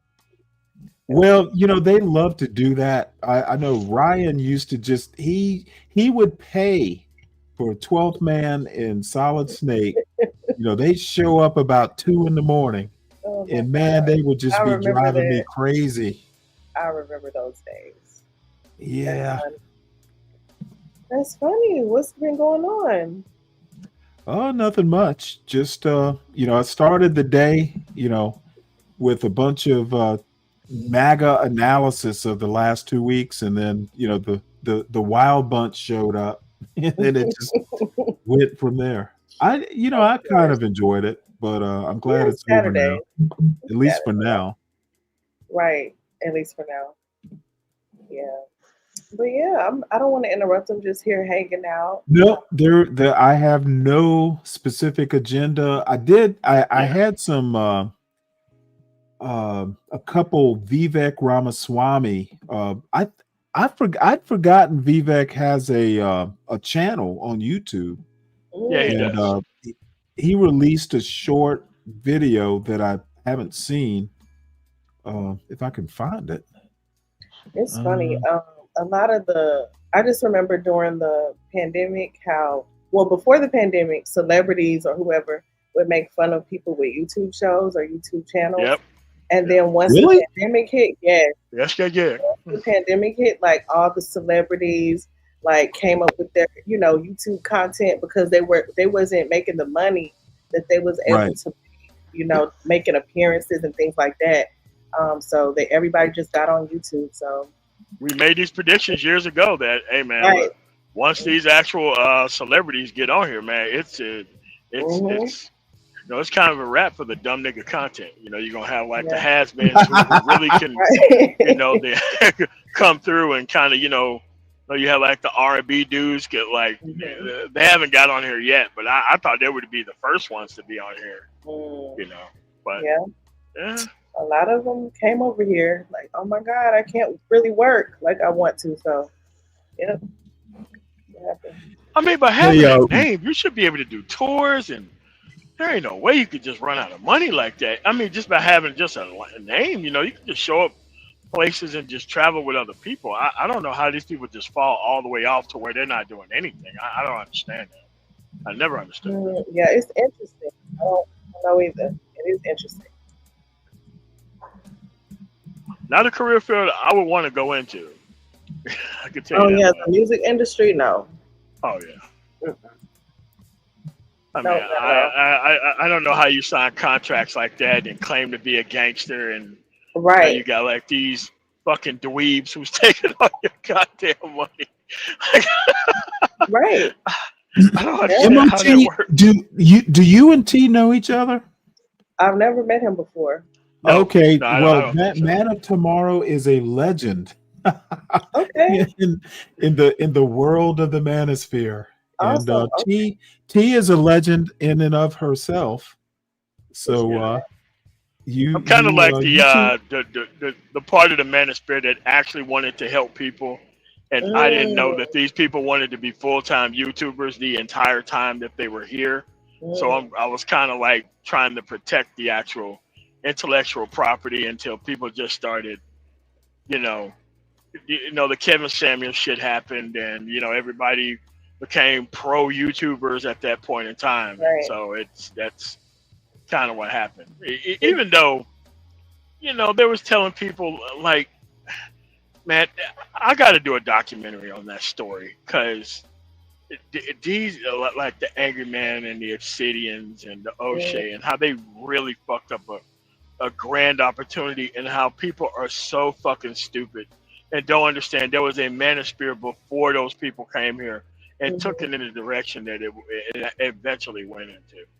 And then I realized that, oh no, all these people came here to make money. They were all hanging around the manosphere like on some double dutch shit, ready to like flip the cables and, you know, try to make money off of this opportunity. You know, it was the same dumb niggas from like, you know, the entertainment and failed comedians and, you know, people who are kind of close to the music industry, you know, just want to be comedians and all that kind of other shit. You know, they seen an opportunity for seriousness and they wanted to change the channel to back to buck dance and foolishness. So got to kind of let it go there. So I see.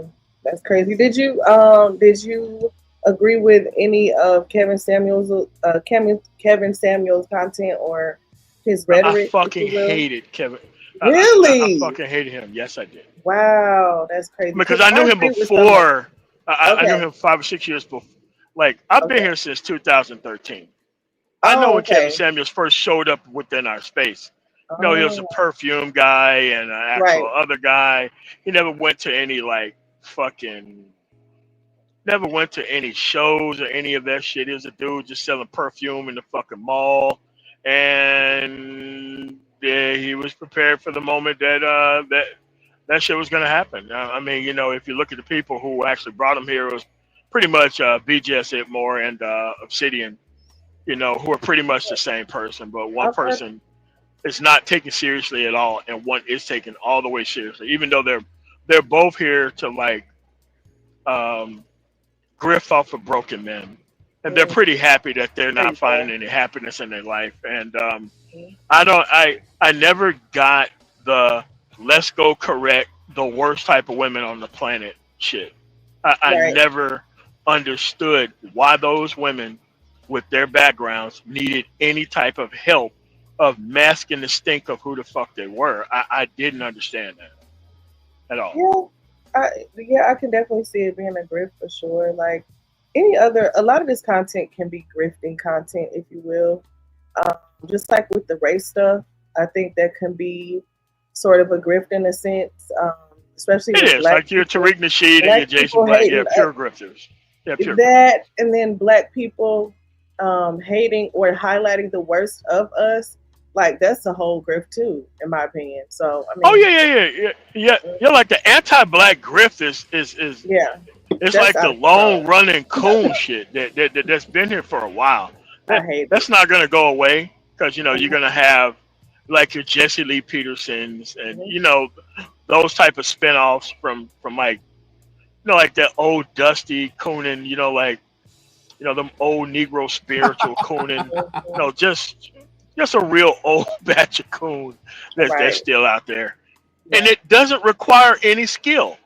right. And the only thing you got to do is just don't debate anybody because you'll get destroyed because you're not required to know anything about how anything works or anything. So that's the way it is. I mean, I'm just so glad that I fixed most of this stuff in my life, right? And like my grandfather pointed this shit out to me at a very young age about fake pro-blacks and all that. It was like a world-class education. And we had a bunch of examples of failed men and women to point to in the actual family. So I've already been through this shit. That's why it seemed like I'm like a time traveler. Like I've already been through this, and I'm slow motion seeing this shit unfold. And it's like, dude, you could dodge all this, but as with any cloning experiment, the more you clone the same product over and over again, the less effective it becomes, and that's kind of what the audience is. Nobody has any type of direction or anything else, and they just think they're just going to sit around until some turnkey solution is just going to pop up and they're just going to jump on. So that's kind of what has happened here. I mean, what happened with the space, it's not even Kevin Samuels' fault, it's not BGS's fault, it's not Obsidian's fault, it's not an Angry Man's fault. It is a personal failing of an entire group that has led to the rise of those type of men, because those men never talk about their father figures, grandfather figures. Like to me, I just call them like the bitch ass nigga or the grand bitch ass nigga that they fucking a long line of dumb motherfuckers that they come from. That they think that this shit is okay to like push on the populace for their own survival. By the way, it's nuts. Yeah, I agree. Totally agree. But I'm just a hater nowadays, though. I'm like hater emeritus. I don't want to see dumb niggas survive. We can't please everybody. That's just well. Way. Apparently, Big J. He's. I was listening to his show earlier today. I'm like, dude, Big J keep these dudes in a fucking multiple stomp out session. Yeah. I'm like, damn. I thought I was kind of bad when I get going. Oh boy. I was way worse like 8 or 9 years ago. I was far worse than I would. Like, I'm more mellow nowadays. I mean, 9 years ago, I was calling for open genocide of these people. Like, I was real bad like 8 or 9 years ago.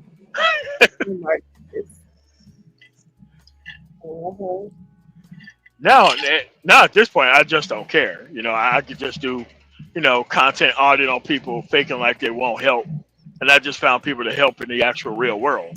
So I don't have to spend as much time here with people who are, kind of, pump faking like they want progress. And then once I start looking at my analytics and look at who all the people who are subscribed to me, what they're subscribed to, it was very fucking eye-opening. Incredibly fucking eye-opening. Like, they would go on my channel, then all of a sudden, because it has like a top 10 list, and I would just go to these channels and I would see these animals there, like right after my show's over with, they'd go over there with all the bullshit, and I'm like, so I just fell back and just stopped doing the content, and they're like, oh, well, how come you didn't do this right here? I mean, because I started blocking motherfuckers and stopping them from coming back. I started doing that for a while, and people like, oh man, I can't talk in your chat. I'm like, oh man, I wonder how that works. Man. That block button, I mean, listen, I try not to block people, but sometimes you just have to. Sometimes certain people just can't be in your space. So it is but like being a two-faced piece of shit is kind of like a cultural value that people have taken on for some reason. That it's crazy. That's true. Well, I would not only taken on, in some cases embraced. Yes, and it's kind of like, don't bring order to the situation. Things might work, and we don't want that. And it's like, oh wow, that's kind of crazy for people to actually openly admit that. Whoa! But then again, yeah, I mean, but that's what Well, wait, happened. hold it. Sin, you went to Kevin Samuel's funeral? Oh my goodness. Oh, she's kidding, I think. Wow. That's a super fan. Wow. Yeah, I really hated what he was doing, and because there's a lot of that story that's not out there about how he was trying to shut down the entire space and reorganize the space around him. She was kidding. Yeah, I think she was kidding. And kind of box people out. I thought she was serious. No. That was a private service, so not a lot of people went there. I didn't go. Okay. All right. I didn't go. I thought about sending somebody there. Like when Alan Roger Curry died, I sent my wife to his funeral, so that way I wouldn't have you wouldn't have people try to weaponize his funeral like they did Kevin Samuel's funeral. Even though I did not like Alan Roger Curry, but I wanted to make sure that he wasn't his shit didn't get weaponized after his funeral was over. So Yeah, they did hate him. A lot of women hated him. I didn't hate him. I didn't agree with everything that he said, but he made some valid points. But then a lot of times, but he walked away from his own family and created the entire situation. I was going to say that. He's complaining about. That's what I'm saying. I was going to say a lot of the people are hypocrites. So it's kind of hard to follow. Just like with going to church or looking at these pastors, and then you listen to the word that they're preaching, but then when you go outside of that and you get to know some of their background and history of what they're currently doing, it's like, how can I follow this? And you're doing something totally opposite of what you're preaching about. It's just the same thing with Kevin Samuels. You preaching this family, no degree, no nothing, 1099 relationships, while you got to be dusting off these fucking prehistoric Jurassic motherfuckers for people to end up with at the end of the day. Like, those women didn't need no help. They needed far less dick than they had in their fucking life. I could guarantee you. But trying to dust off or trying to counsel those people to put them back out here for circulation, absolutely insane. I mean, a lot of people, like, most of the Kevin Samuel shit was a lot of male cowardice. Like, they couldn't say this shit to their wives. They couldn't say this shit to their girlfriends. They definitely couldn't say this shit to their mothers or their aunts that they don't fucking like, or coworkers. And Kevin Samuels just became a conduit of, talking crazy to women because these, cowards couldn't do it in their real fucking life. And that's kind of the marketplace of weak-ass men that was somehow bubbling beneath the surface, and everybody kind of gravitated toward that. And it wasn't just black people either. It was majority white people who was fucking supporting that shit too. T, did you watch Freezy's show last night? I didn't. I walked it. I got in there for like he had Obsidian on. I saw him in there with him. Yeah. I tell you what, I didn't catch Obsidian on there, but I did catch kind of the after party, I guess it was. Mm-hmm. And dude, I'm just like shaking my head. It's like, what happened? I just don't know. I'm not really one to worry about, quote, my people that much. I figure, it's pretty much sink or swim. And I'm saying, I'm just wondering, these people are like over 35. I'm like, where do they get this shit from? It's like, what? It was literally, I'm just like, does anybody read books? It's like, where are y'all getting some of this stuff from? No, they don't. They can't read. But you know, the whole experience is about maintaining ignorance at all costs. Well, the one thing that I did get out of it is I think there was a couple women, and one especially that I can't remember her name now, but I'm like, man, I hope she has like a YouTube show or something. It's like the women were just making a lot more sense than the men. It's like the men were just like I guess unbalanced. It's like Yeah, and it's like the people who don't it's like talk y'all need are the these people who women. jump up Y'all there. need these women to bring you back to reality or something. No. What it is they can't garner genuine attention from women, so they develop this unneeded antagonizing relationship, so that way they can get some attention from women. But that's the kind of thing that they cultivated, because most of the people in the manosphere are not dating women, are not interacting with women. They are interacting with men, talking about women as if See, they're that's so dealing weird with to women. I don't understand that. That's so That's so strange. sad. It really is. Like, when you really think about it, it really is sad. Like, wow. No. That's why I say it's predatory. It's predatory. It's predatory.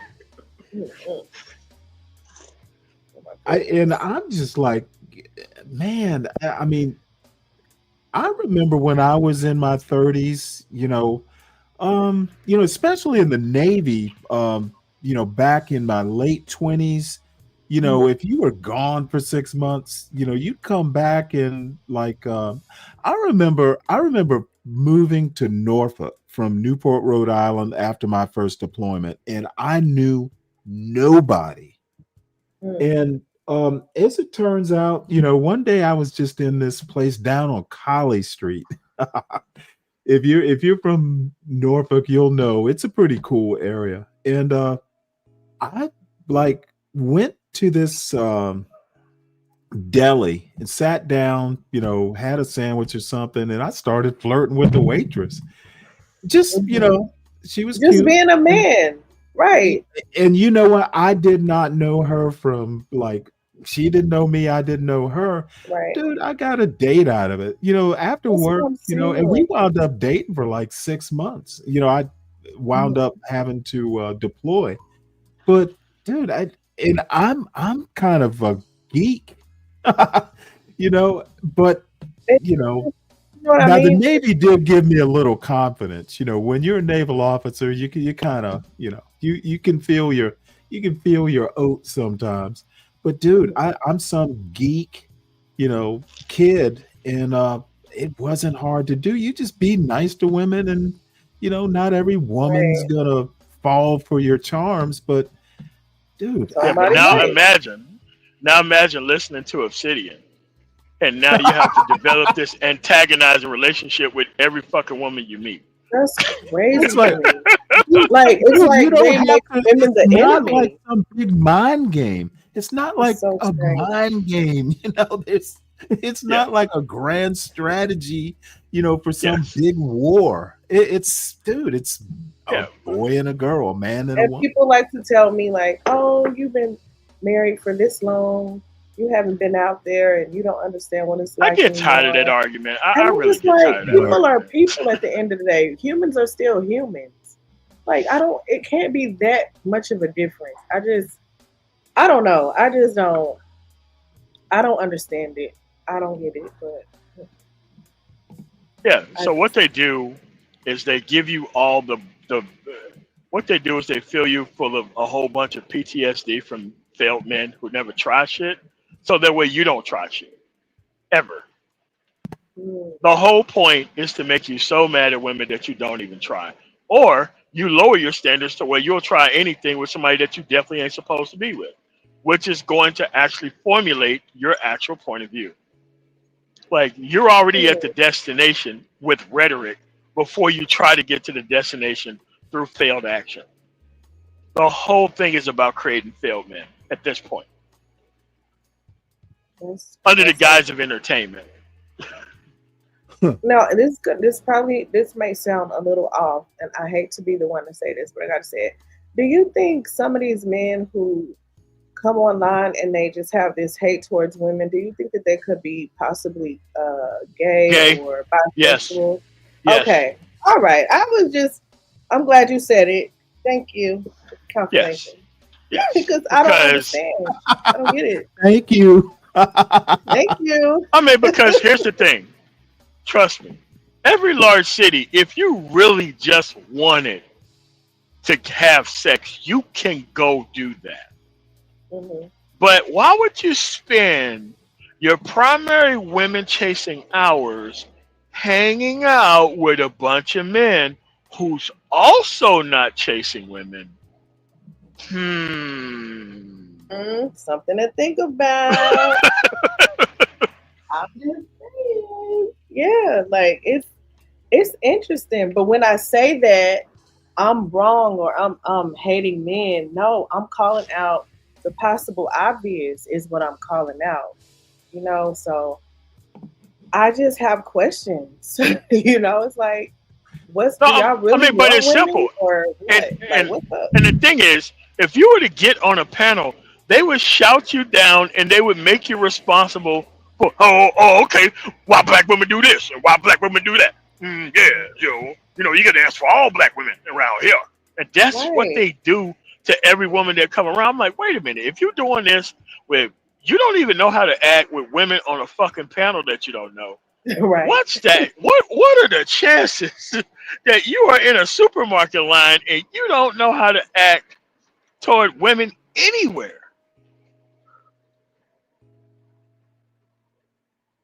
Yeah. Right. I'm sorry, I was muted. My bad. And I totally agree.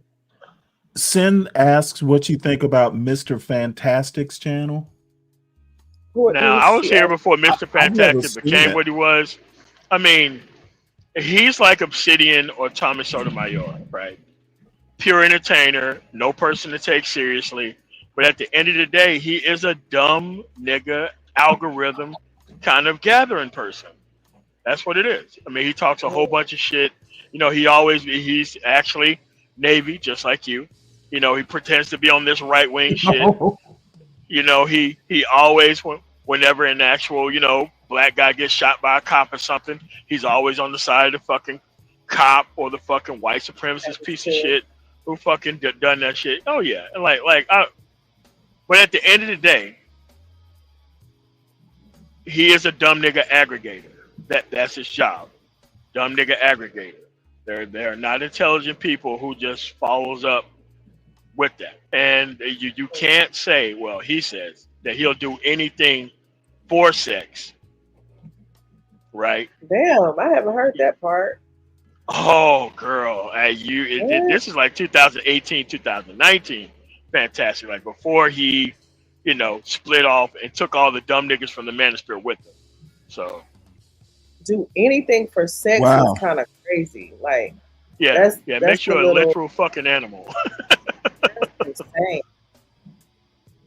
No, I'm just while simultaneously suffering the consequences of not having said things together. And I mean, but a lot of people want to actually come online and just talk crazy shit about women, and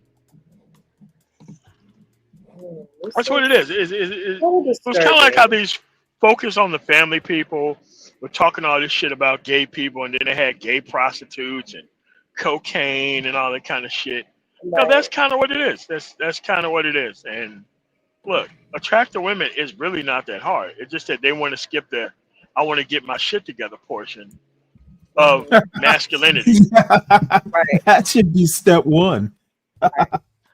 No, I love Rothstein. Shout out to Rothstein.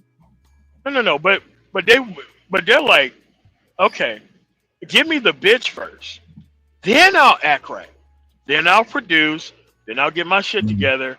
Just give me a fucking 10 out of 10, and then I'll do all the shit that I need to do. Otherwise, women are cruel, women are this, women are dinner whores, coffee dates and whatnot. I'm the prize as a fucking dude. It's just. Once you separate them from the rhetoric and just sit them down and ask them questions, you'll realize how fucking crazy this shit actually fucking sounds. Yeah, a lot of it is absurd. I mean, I can't relate to a lot of it. I listen to it sometimes, but I had to take a break for a minute. This whole red pill manosphere stuff, I'm just like, I'm trying to understand. No, but the red pill is meant to make men mad like the whole point. Yes, that's the whole purpose of it. The whole purpose is to gather men and re-engage their red pill rage over and over and over and over again. Because here's the thing: the moment you meet a woman, live under the roof with her, actually date her, you know how mentally ill that you would fucking sound if you and her are listening to this manosphere shit. Craziness. Yes. No, it's kind of like the Cynthia G shit. Like, I'm sure she's not getting offline, talking all this crazy shit about black men, and there's some guy who's black who's like giving her a hug and like, you know what I'm saying, taking her out on dates and shit after she's talking all that crazy shit. Right. You know, I just know that ain't happening. Grifting. I mean, it's just, I don't know. It's sad. I've heard her a few times. I can't really get with her because I don't like like the negative stances against black men, even though some black men talk a lot of shit about black women. I just can't get with the and whole. then she got pregnant by the very piece of shit that she was talking about. Then she got pregnant by the very piece of shit that she's talking about. Wow. She was talking about the entire time. She went and got That's funny. impregnated by that. I just discovered her like last week. Oh yeah, she's been here for a while. I listened to a few minutes. I think she's hilarious. No, I mean, but she's desperately trying to gaslight and troll black men. And here's the thing. Oh, I'm sure it makes both of these. That's what's so funny. Yes, and it's obvious that's what she's doing. But the problem is, it's making these dumb niggas fall in love with her. Yeah. Oh no! You know what? I think there is. I remember this girl I used to date way back in college, and she had a little mean streak in her. I did kind of eat that up. Yeah, it's like, no, you shithead. Yeah. But luckily, I used to have kind of like a relationship like that in like along. high school. Yeah, so we was obviously liked each other, but we was awful mean to each other for no fucking apparent reason. Yeah. Yep. So it's like this. You want to save your child from the manosphere, just get them around other people and keep them offline and this shit. Because the moment you get your shit together, you're not going to have anything in common with people in the manosphere. You're just not going to. Because remember, they have to keep desperately plugged into this 24-hour dumb nigga network shit all day and all night to maintain their level of hatred. Because if not, then the reason starts to set in. But they get rid of the reason by being around unreasonable people. I'm just saying, dumb niggas not procreating or having access to women is great. It's fucking amazing. Let me ask you a question. Are there many boys or young men that are into gaming that get into the manosphere? Yes. Interesting. Yes. It's kind of like go hand in hand because, you know, they don't have a real... What the manosphere is just set up to do is get a hold of people who don't have a real social life and don't have a real... what do you call that? Circle of trust. So these online people become their circle of trust. You know, they don't have a social circle, so they join an anti-social circle online.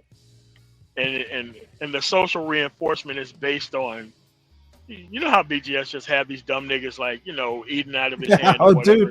Dude, I've listened to him a little bit. Man, it's almost like a military outfit. You know, they've got their own lingo, like they'll call people pedestrians and stuff like that. I'm like, wow. But he's the pedestrian. You know, because he it's doesn't know almost anything. like a cult. It is a cult. And Oh, okay. it is fit for dumb niggas. That's what it is. It's fit for people who have bad outcomes, who actually don't want to do shit with their life except for blame women for shit. And here's the thing. That's what it If the is. women fucking accepted them, they would be right. But the women is not accepting them. Right. So they're I wrong. was listening to his show one time. This is a while back, a few months back. There was a woman up there. She sounded, she wasn't a young woman. She sounded, No. Made kind an of alchemist. older. Yeah, made an Was alchemist. she, I think you're right. And man, they were treating is. her like shit. Of course, because that's what they do when they get any contact with any woman that they come across. They talk to him like crazy, yeah.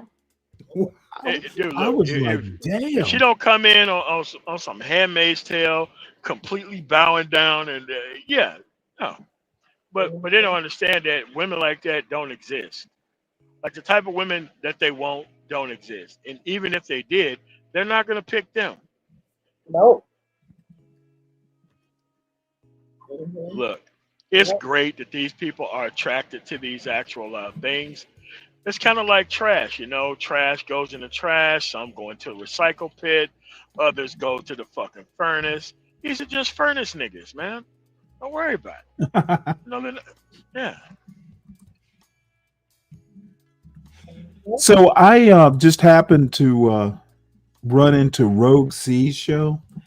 Man, she is gorgeous. I like her. Wow. And she's, I see her, she comes up to Nightish's panel, and she's a very cheery, like, she was on Nightish's show, like, I guess she was getting her kids ready for school or something like that. So, man, I would not be able to deal with her first thing in the morning. It's like, you're way too cheerful. let me have a cup of coffee before you come at me with all this cheery stuff. Good morning. She's a morning person. She would drive me nuts. I'm not a morning person either. So. I am not. I have that shit going on in my household too. I just wake up far earlier than she does. That's how I solve it. It's like, honey, can you hold that cheerfulness for a minute? Let me have a economy, like, coffee first before you start with all that good morning stuff. Yeah, but it's and the thing is that most of these people live in areas that they're stuck in, and they don't realize their complaints about women is unrealized financial discussions that they should be having. What it is they don't have the financial means to move, to do shit, right? They're stuck at the bottom, and they don't have an identity. So that's why everybody has to overcompensate with masculinity, so that way it can trickle down onto, niggas who haven't done shit with their fucking life, but want to feel special as if they did. So that's what element, psychological element to this, Not only do they not know how to be around women, they do not know how to be around men who have their shit together either. So it's kind of a two-pronged thing. So they're intimidated then by men who have their shit together and women that they can't get. Correct. There you go. Problem solved. Well, not solved, but we know what the problem is. No. They're not procreating. It dies with them. I couldn't be fucking happier. The dumb nigga farm used to be cranking out at maximum capacity, and now it's not. It's like a ranch. Yeah. Yeah, no, these people just want to plant poison ivy, man, and they just ran out of gas in their fucking combines. Problem solved. Yeah, I don't get it, and I think that I know, somehow or another, my son was into gaming and stuff, but I never really used to watch. You know what? The one thing I don't see on these panels, and again, I'm just coming into this like way time late. The good thing is I don't see a whole lot of young kids, like 21 and below. Most of the people that I see, on these panels tend to be really 35 or above. Yes, Um, lost niggas. and Lost niggas. yeah, and I look at my numbers every now and again, and most of my audience is actually 35 and above, which I think is a good thing. And then I also make sure this show, you have that option of saying this show is not for kids. That's pretty much hard coded. None of these shows, I don't,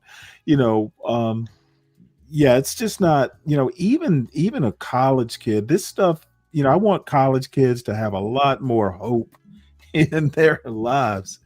And there tends to be a lot of negativity around this particular sector, whatever you want to call it.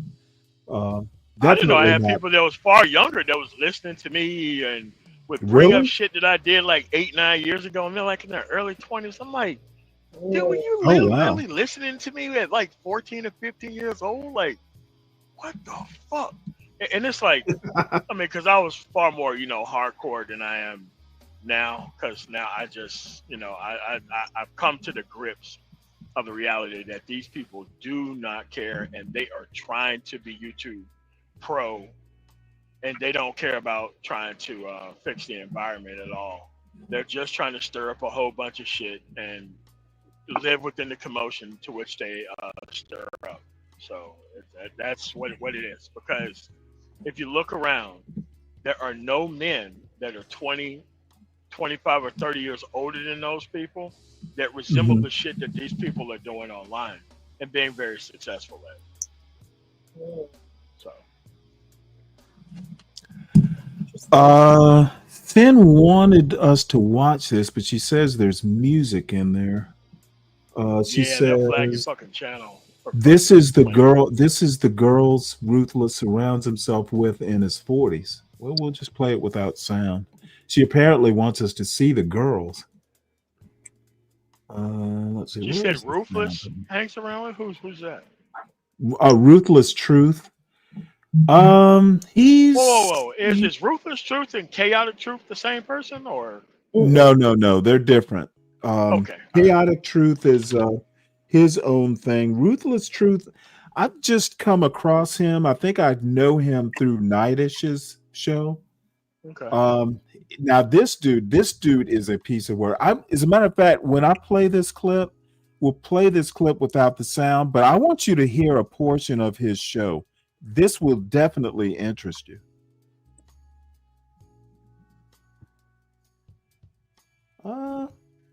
He's in his 40s. I don't know. I probably look at Flow State. Flow State is hilarious. I think he's pretty cool. Yeah, he is pretty cool. One of these days, I'm actually going to go up on his show. You should. It's really not my crowd. You never know. Yeah, No, I I really stopped know. doing that because I just realized that, I'm too hardcore for people. I'm too solution. I think I'm people, kind of the same way. I tend to and I'm a little I think I'm kind of an acquired taste, it seems. So T, I see your show is do men really like women? Wow, that's interesting. Yeah. We're definitely, because I've been wanting to do for like a month and I've been putting it off. So I don't know. We'll see. Well, no, I'm looking forward to it. I will probably shut this down once you start. Don't do that. Don't do it. No, I've been doing this for about over 6 hours, and I the thing is that I really need to be interviewing with these women about what the manosphere is to like validate their concerns about what this shit actually is. Because Matter of fact, let me drop your link, T. yeah. Okay. Thank you. Yeah. Because the manosphere is set up to keep these dudes angry as fuck. Not for them to engage with women, not for them to get their shit together, none of that. And you have to understand that it is a predatory instrument. And they're very deliberate about picking up certain guys to put them on a certain mold of things that just will not work. And once people understand what is actually going on, you can be able to save people from it. Because this shit is not entertainment. A lot of people call it entertainment. No, people are using this shit as therapy. Like a lot of these Yeah, people need some that they true should real not life be help. doing that. Right. Yeah, like these people are like Kevin Samuel was giving out help as if he was like Dr. Phil or some shit. So these women were going to this guy to get advice on how to get into yet another relationship where they didn't handle all the relationships that they had access to before. I thought that shit was incredibly fucking dangerous. And nobody from the medical or psychological career field spoke up at all about it, which I thought was fucking outrageous.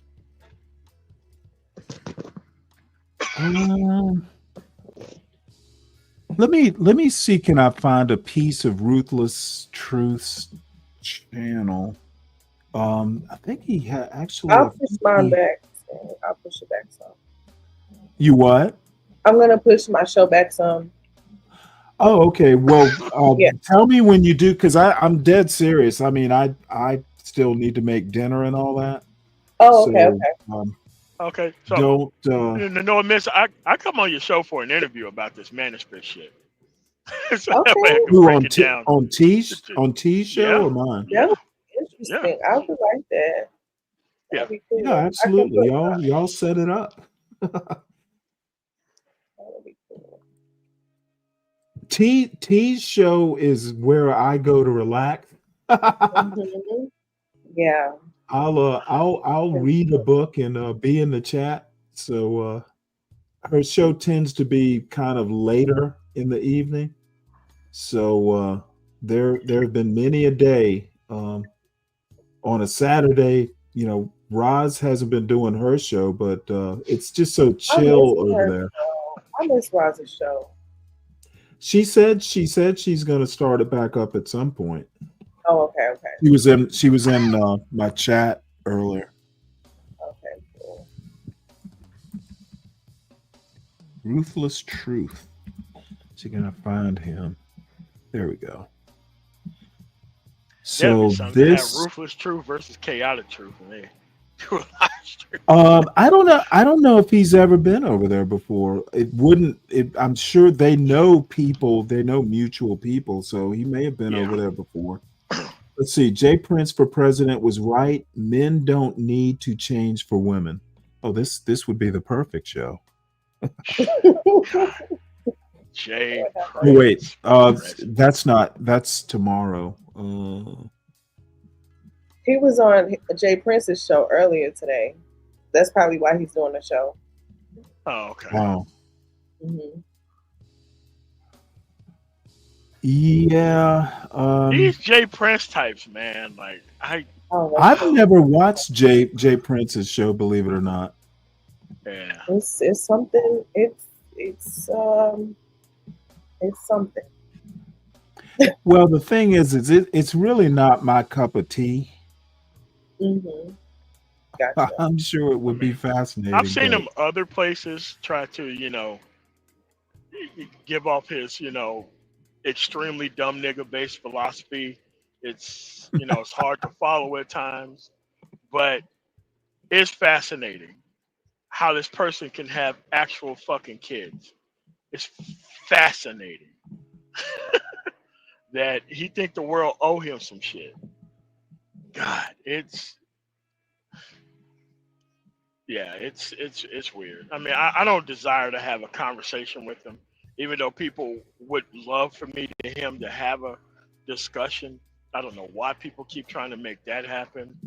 Oh, maybe you ought to have him on. I'm like, I'm gonna fucking throw this dude off my panel within 2 seconds. Is Deacon? I bet Deacon Dave is trying to impresario that. Nah, he's not. Nah, he's not. No, it's not. Deacon Dave is a bit of an impresario. Yeah, man. His question about ratchet pelts and stuffed quiches, man. Ratchet pelts. Let's listen to this right quick, because hopefully this is one of his better clips. Today I got a disturbing video of Krishan, accusation of her being an abusive parent. Ground. And Krishan, according to Bino, she didn't rush over, didn't pick him up, didn't comfort him. She just left him there on the floor, crying. Now keep in mind, this kid isn't even walking yet. He can't just get up and dust himself off. He's completely dependent on his parents to care for him. And if Bino's telling the truth, she didn't do that. She left him lying there like it was nothing. I said, did he fall off the bed? Yeah, he fell off the bed. That's what me and her really got into it about. So look, little bro fall off the bed. I'm like, man, pick him up. She like, oh, he's strong. Man, bitch, pick up the fucking baby, you dumbass bitch. Why the fuck you let him fall in the first place? I had to walk out the hotel, bro. It made me so mad. I had to call my mama and tell her, like, Mom, like, I think this girl, like, kind of, like, get, like, let the little kid get hurt on the accident. Like, she's sick, Mom. And all this because I like, you feel me? I try to be nice and say it was because of the face tat. That's why I left you. No, bitch. I left you because you're horrible. I said, he don't walk. She need to go take him to therapy, y'all. She be capping for y'all. He don't walk. Well, he can walk if she take him to proper therapy. He will do the right stuff. Everybody that's sitting around just want to be in the limelight and get some views And once again, because men value the nuclear family, he saw no more use of being with her for wife material or long term for having more children because of her abusive behavior with the child she got now. Men, we think about those things. Watch that, y'all off the people. Like, y'all sick as hell. Like, you feel me? At least I was trying. I'm trying to stand little bro up. You feel me? I'm stretching him out. I'm getting him right. You feel me? Make sure he got the fresh little clothes on. Try to get him right.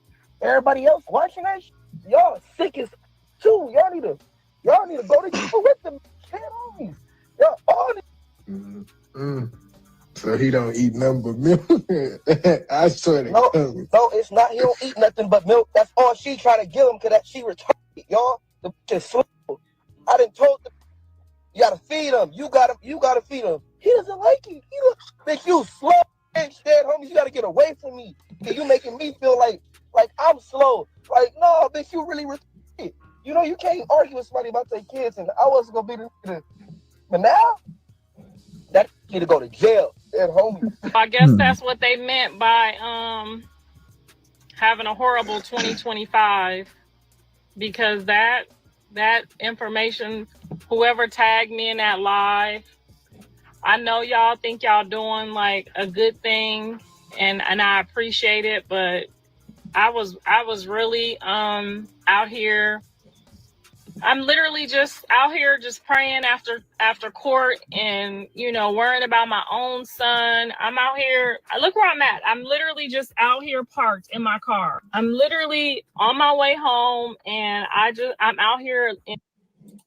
So is it, I hear a lot of these cases with these women beating these kids up, right? Being very mean to their kids. This is a lot. This is not the first time I've heard of this. So I wonder, is them being nurturers a myth? Were back in the day, were they being decent because the dad was over the house, the man there to oversee, and so she wasn't able really to be what she really wants to be? But now as a single mother, she let loose, right? She can pretty much do to that kid what she feels is best. So I got a lot more videos on women going to jail behind this. So I don't know whether women great nurturers. Should they give the kids to the dad and let the mom come visit? I don't know, man. I'm not saying all moms are abusive like that, though. I'm not going to throw that excursion out there. But I do believe a lot of moms yell or name call their kids when they don't do what they want them to do, right? They get, because they get emotional. So yeah, Dave. This isn't who creates these family laws, right? These family laws. Then I was talking to her fans, telling them she was sober now. That originally declined. Let me go back. Let's see. These are ones.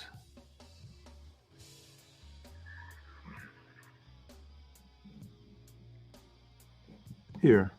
Let's see. This has Mela on it. Oh my God, Mela. Okay. What are you? Oh yeah, Mela. Mela. She is a chore. She's still around? I haven't seen her. Oh yeah. She is still around, and she's kind of an interesting character to me because it almost depends on which day or which state she's in. It sure does.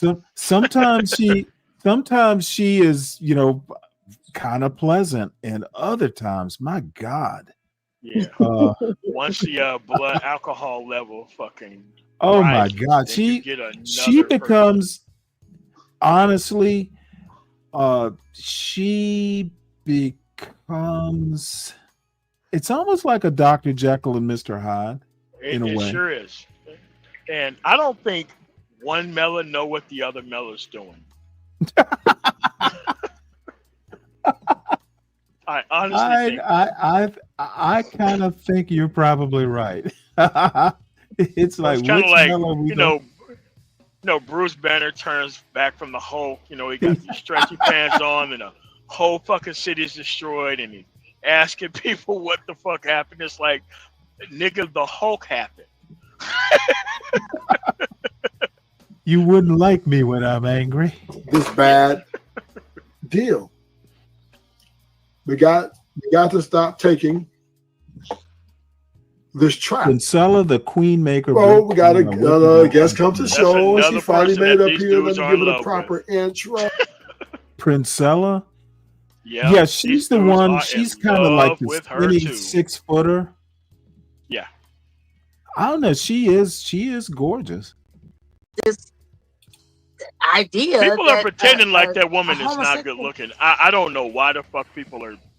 Oh, I'm like, dude, look at her older fucking videos. Yeah, the motherfucker's crazy. Now, I don't like her fucking heel turn. They pretend that she's not good looking.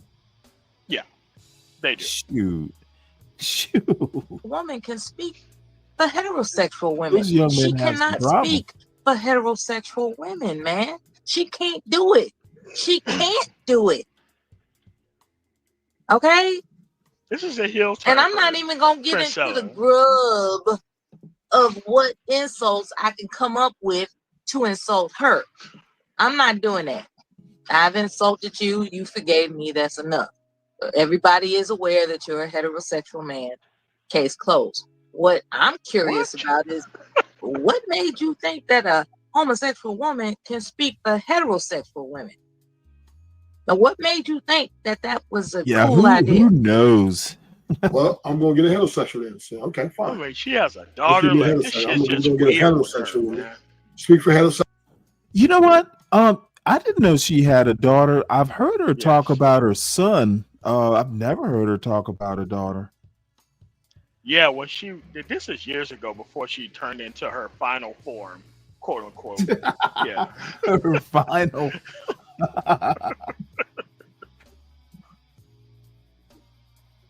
Her final form. Yeah. Sexual women. Okay, since that's what you want, that's what I'm gonna give to you. I'm gonna give the people what they want, Ruthless. Give the people what they want. Hold up. I'm gonna get right to her. What she want? She don't look heterosexual either. Yeah, she's been her fiance is probably about myself in she's the just third person. Strictly dicky. Nah, man. Sounds like she knows what she wants, so follow your heart. Yeah. You know, I think the reason why people don't want love is because most women want their bills paid. They don't want love. Oh. They got 4 or 5 people. They got 4 or 5 people because they got more than 4 or 5 bills. And I think as long as we're in this transactional era of time, it's never going to be able to get back to love. We got to focus on the core value of what actually matters inside of a relationship. And we've strayed too far. Honestly, don't get mad at me. I know there's a lot of ladies in here. I'm seeing all the faces behind you. It's the truth. You know, honestly, we live in a prostitution era. So what you gotta say? That's a heterosexual woman. Strictly dicky. As far as we have not been informed of, she's never sold herself out because apparently all she cares about is money, right? Let's get to the nitty-gritty of the situation. Any event that all she cares about is her bills being paid, it's not too long before she's going to explore outside of heterosexual experiences because her priority is getting her bills paid. See, you got to come different, right? You know, you emphasize how, women, quote unquote, women don't care, quote unquote, care about men. All they, quote unquote, care is about themselves. What is evident is that you're focusing on women whose priority is superficiality and sexual conquest, as opposed to a real life, everyday young lady looking for love. Like there are actual women, young ladies out here that want love. Like coincidentally, they grew up in a decent home where they weren't touched, abused, mistreated, or misused. They grew up having a pleasant childhood. They grew up with aspirations of being, a poet or, majoring in art or some, fanciful shit, right? They grew up with these fanciful thoughts because they were not abused. So it appears to me that you're focusing on the population of women who were abused. Am I wrong? Because women who were abused are a whole nother creed, baby. They are a whole nother creed. And it appears that you are focusing on the conflicts in relationships that occur with women, and dare I say men as well, who have been abused in one form or another. Why can't we discuss people that weren't abused? Like people with decent-minded aspirations of love. Why can't we discuss that? Why is that off your table? Okay, I'm done. Okay, so there was a lot of excursions and unsubstantiated statements that you made. Because I don't know if Sarah found out was abused. There's no record of that. So I'm not going to go on your excursions of what somebody possibly could be or what possibly could have happened. So I'm not going to base any foundation. That's just your opinion, and you have a right to that. But the bottom line is, we have a problem now. So we have a problem with women divorcing at 800,000 times a year is an astronomical number. Now, if there's 100,000, 200,000, I give you credence to your argument. I give credence to your argument. But women divorce rate, that is very high, very difficult to convince anyone that, oh yeah, everything's okay, even though women are constantly leaving, right? And we understand that women also are not accepting marriage as they once did. Now they're not looking to get married right now, right? Because they're living their best life. Now, what we are doing, Mela, is comparing on Ruthless Truth Show is all levels of women, right? The poor women, the middle class women, and these women are attached to men, or have been attached to men, to the rich, right? And we all can come to one conclusion. that you guys will leave anybody, right? That you guys ain't happy, you guys will get the fuck out of there. And we understand this. And I'm just trying to pass the message on the men that don't think it's all your fault. Don't think it's your fault. Don't think it's all your fault. When she wants to leave, a lot of it has to do with her. Whether you can be faithful, pay all the bills, you can do everything. And if she doesn't feel for you no more, like Shaka Khan said, I feel for you. Ooh, she's out. And this has everything to do with her and nothing to do with you. So I'm just trying to quit the finger pointing that, hey, man, it's your fault. We're not leaders. This is why women are doing this. No. And now you said that Creammaker is a lesbian, but yet she has a kid, right? So she's obviously a bisexual. So she has experience in both worlds with both genders. I'm glad you said that. You know what? When it comes to my ideology of bisexuality, I don't draw this ought to be interesting. Gray lines. It's like either you are aroused by the same gender or you're not. I don't make gray lines when it comes to sexuality.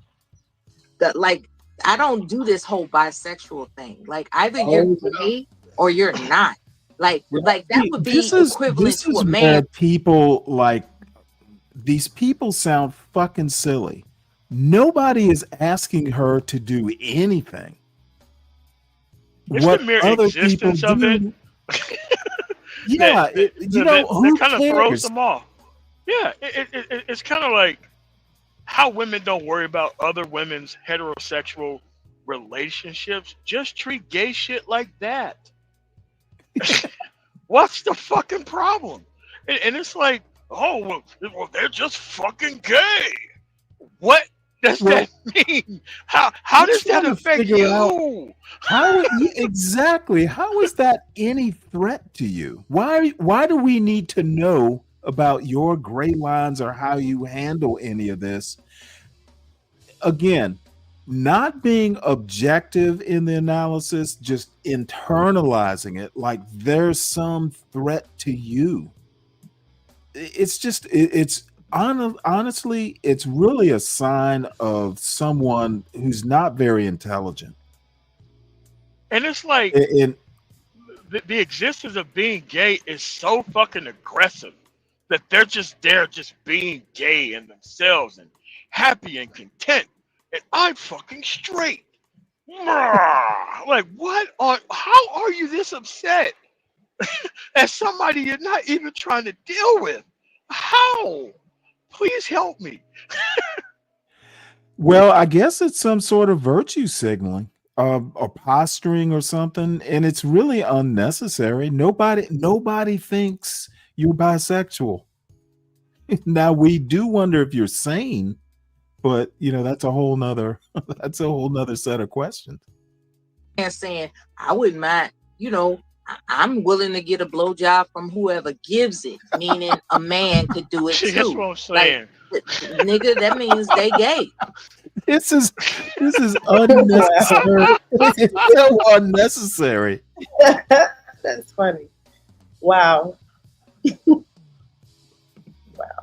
It's like I'm tired of these extra words for something that's black or white. There's no gray when it comes to whether or not you cross the line. That's just my humble thought. Okay. For me and my philosophy operating in this world, if I cross let's say hypothetically,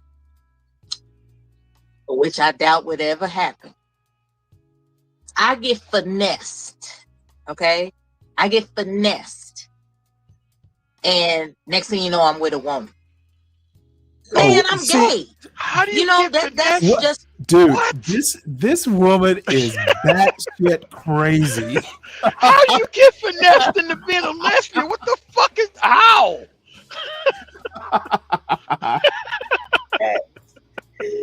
It's like apparently, you know what? Apparently, you give her the right drink or something like that, she'll just go crazy, and it'll be somebody else. It'll be somebody else's fault. The line. That's the line. It's a clear line. If you cross that line, there's no bisexuality. You gay. Period. Okay, fine. But does it mean she does not have the thought process of a woman and the way she looks at men? She has wait a minute. She has a whole child. No. Once you cross, she has a whole child. She is a mother. So she likes dick too. And she has experience to speak to towards men. And she is now confessing. And I agree with you, Ronnie Punt. Thank you, Ronnie. Now we getting on the same page, Ronnie. Just always be in position to reply. Thank you, Ronnie. Let me give a shout out to my man, Ronnie, boy. My man. Why are you giving him a shout out when he ain't coming up here to talk to you? That's okay. I don't have a wrench on your channel. What's up with that? Because I gave you a wrench, remember? And then you. And I don't have a wrench. You do got a wrench, Mella. No, I do not. Look at it. Look. Let me check. Well, anyway, I was expecting Ruthless to be the weirdo up on the panel, but you can never outshine Mella. No way. She will always be the weirdest on the panel. But I mean, most of this bullshit is just posturing too. Like, I don't think these people care that much about this shit. I actually think Ruthless is not posturing, and frankly, I don't think Mella's posturing. No, not him. I'm talking about Mella and the way she's kind of. I'm super straight. Like, there's being heterosexual, but I'm super heterosexual. No, I'm 10 out of 10 heterosexual. I don't believe in these lines. Like, what the fuck are you talking about? Well, yeah, she comes up on my panel every now and again. Usually if it's something, that I'm talking about that she's interested in. But I think she's also a little bit of a chameleon. I think she actually wants to be liked. And there's nothing wrong with that. But, it can be a little interesting which Mella, like I said, which Mella, you're going to get today. But she's mostly harmless. Yeah. Well, T, are you awake? She might have stepped off.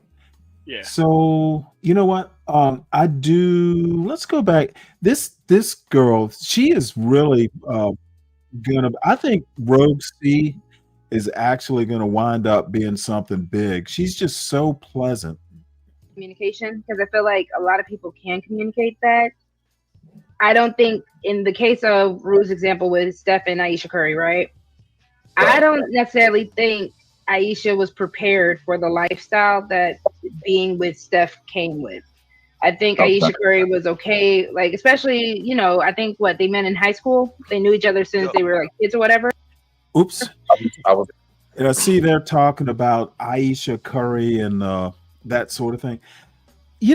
I honestly, and I know people want to talk about like the celebrity news and stuff like that. It gives you topics. Yeah, because it's easy. It's real easy. It's endless. Yeah.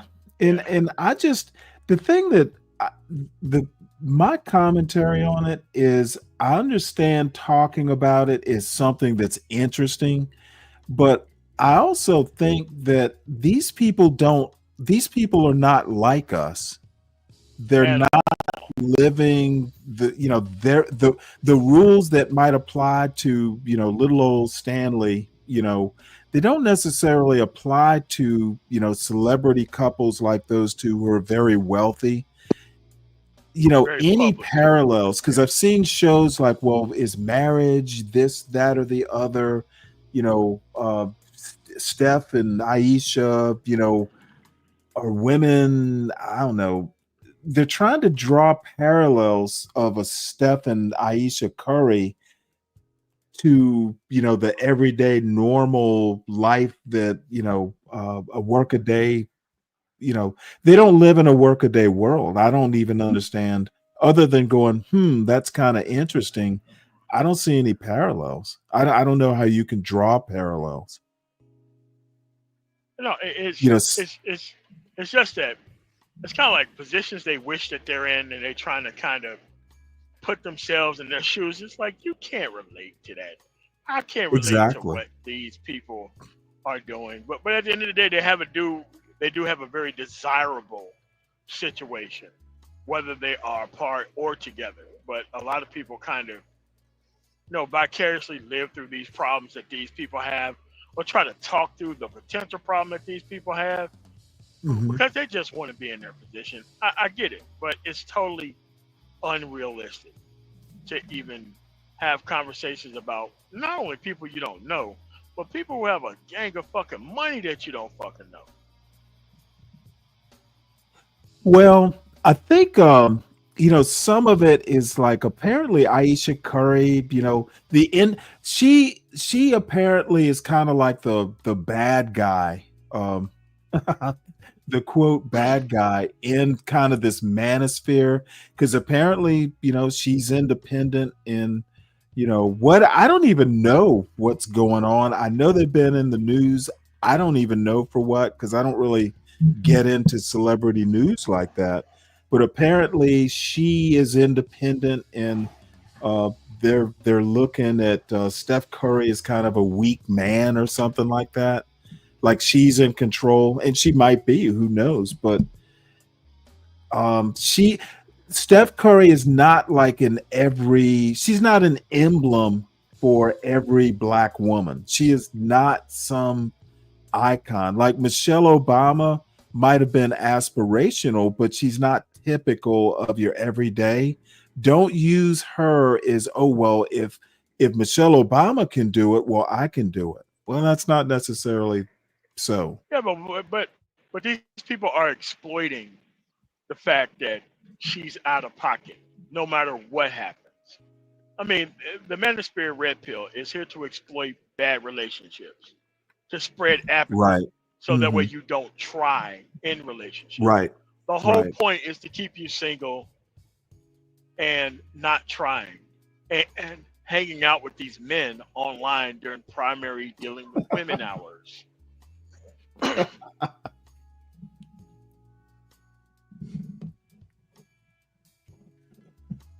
So again, it's just a short con operation. That people just don't understand or get because they're emotionally tied to women fucking up, which is the reason why they're single. Because if all women were perfect, and if the Manosphere had no content, then they can go out there and try to go get themselves a woman. Right. Yeah. T. She's disappeared because I'm actually. Sorry. Oh yeah, I'm actually ready to wrap this up. Oh, okay. Is that where I can put my actual email and the actual? Oh yeah. Put it in. You can put it in the back chat if you want. Okay, all right. Let me put my email address here, so I can come on and actually, because if Obsidian can go to all these places and lie about the Manosphere, then I can clearly go to a lot more other places to let people know or raise the alarm about the actual same. Well, I think T would probably be the type of show. She's got a lot of she does like don't you do stuff like that, right?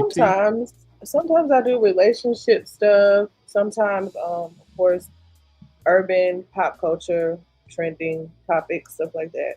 But talk about the Manosphere. I have talked about the Manosphere chat. Okay, I got you.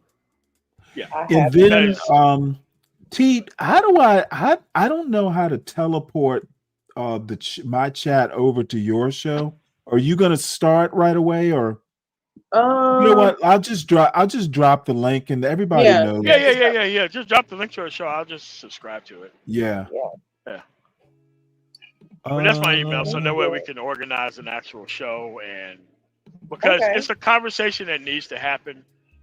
Because the Manosphere itself is kind of ominous and people don't want to do the proper research.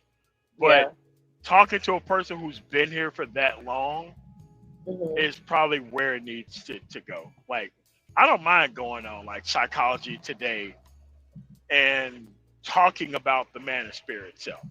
Because you have a lot of these white grifters who come along and like, oh, I'm helping these men. Like, how the fuck are you helping these men and you ain't got your shit together and you only are able to speak because these failed men are here?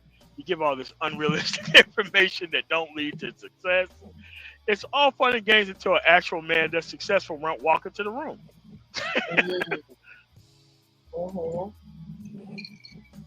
I don't dislike you, Mike. I just you just Everybody dislikes you, Mike.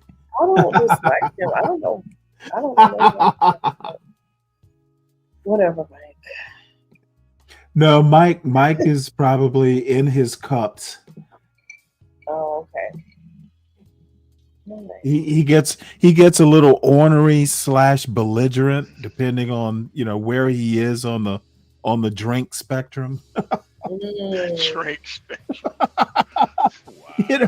For him it's kind of like an autism spectrum. It's a drunk spectrum. Oh my God.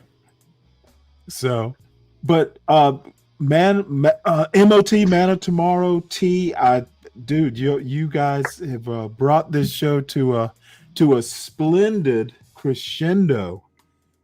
So I actually will do a show tomorrow because I want to finish up on some of this MAGA stuff that I've been kind of collecting throughout the week.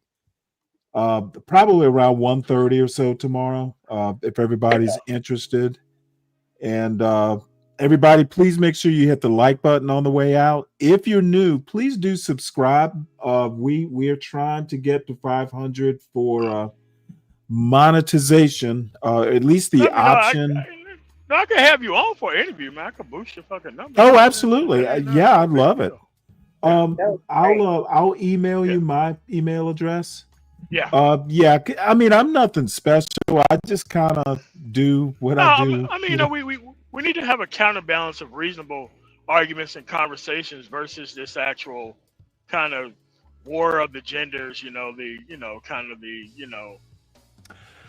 let me tell you something.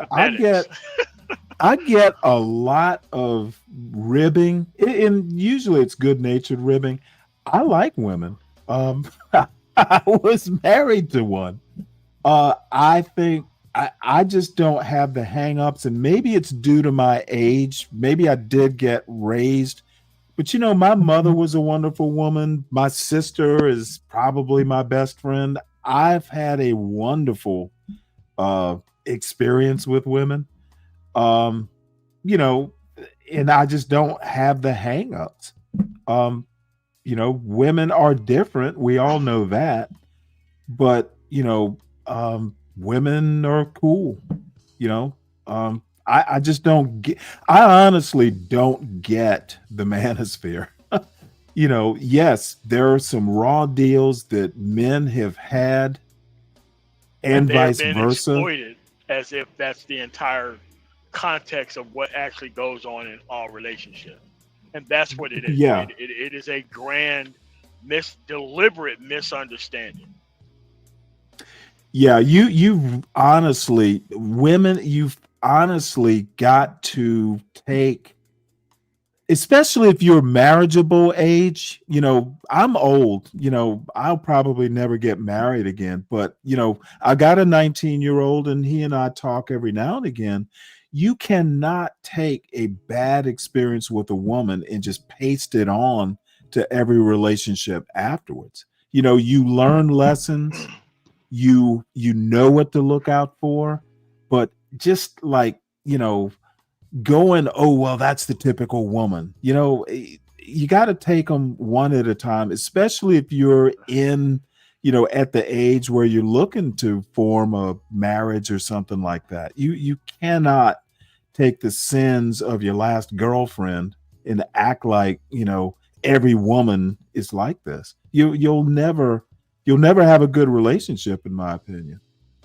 And the type of women that would actually want to be around that shit are the wrong type of people. You're literally going to attract what you don't want by acting that way. And that's what this Yes. whole thing is. Like, if you look at it like a whole a legend to a map, and it's like, yeah, you're gonna get right back to the consequences in a whole entire circle, because this is literally what it's set up for. And the other thing that I've, throughout my life, I don't know that I've ever actually done it, but dude, if you come out of a bad relationship, don't do that rebound bullshit. If you come out hurt, make sure that you are ready to go. And I know this from personal experience. It was years after, like, my wife died. Dude, I was a wreck. I would, and it was just, I was so concerned with making sure that my son, was good and, getting where he needed to be. I don't know that I would have, I was really into my wife. I met her late in life, and I think I would have just compared every woman to my wife. And it wouldn't have been fair. So you gotta work on yourself coming out of a relationship, bad breakup, death, whatever the circumstances are. Don't inflict yourself on poor innocent, I wasn't going to inflict myself on some poor innocent woman until I was pretty sure that I'm ready. So it's the mature thing to do, in my opinion. So on that pleasant note, I hope to see you all tomorrow, and everybody go over to T's show, please. Looks like she's going to have a pretty good topic. Do men hate women? Is that what it is? Yeah, something like that. Do men really like women? Men really like women? And the answer should be yes. Unless you hang out with men online. Right. We need women, men. Yeah. So We I need will each see everybody other. over. Huh? I was saying we need each other. You know what I mean? Exactly. So I'll see everybody over in T's chat in a few minutes. I'm gonna go make dinner. So all right. see y'all later. Bye, guys. All right, cool.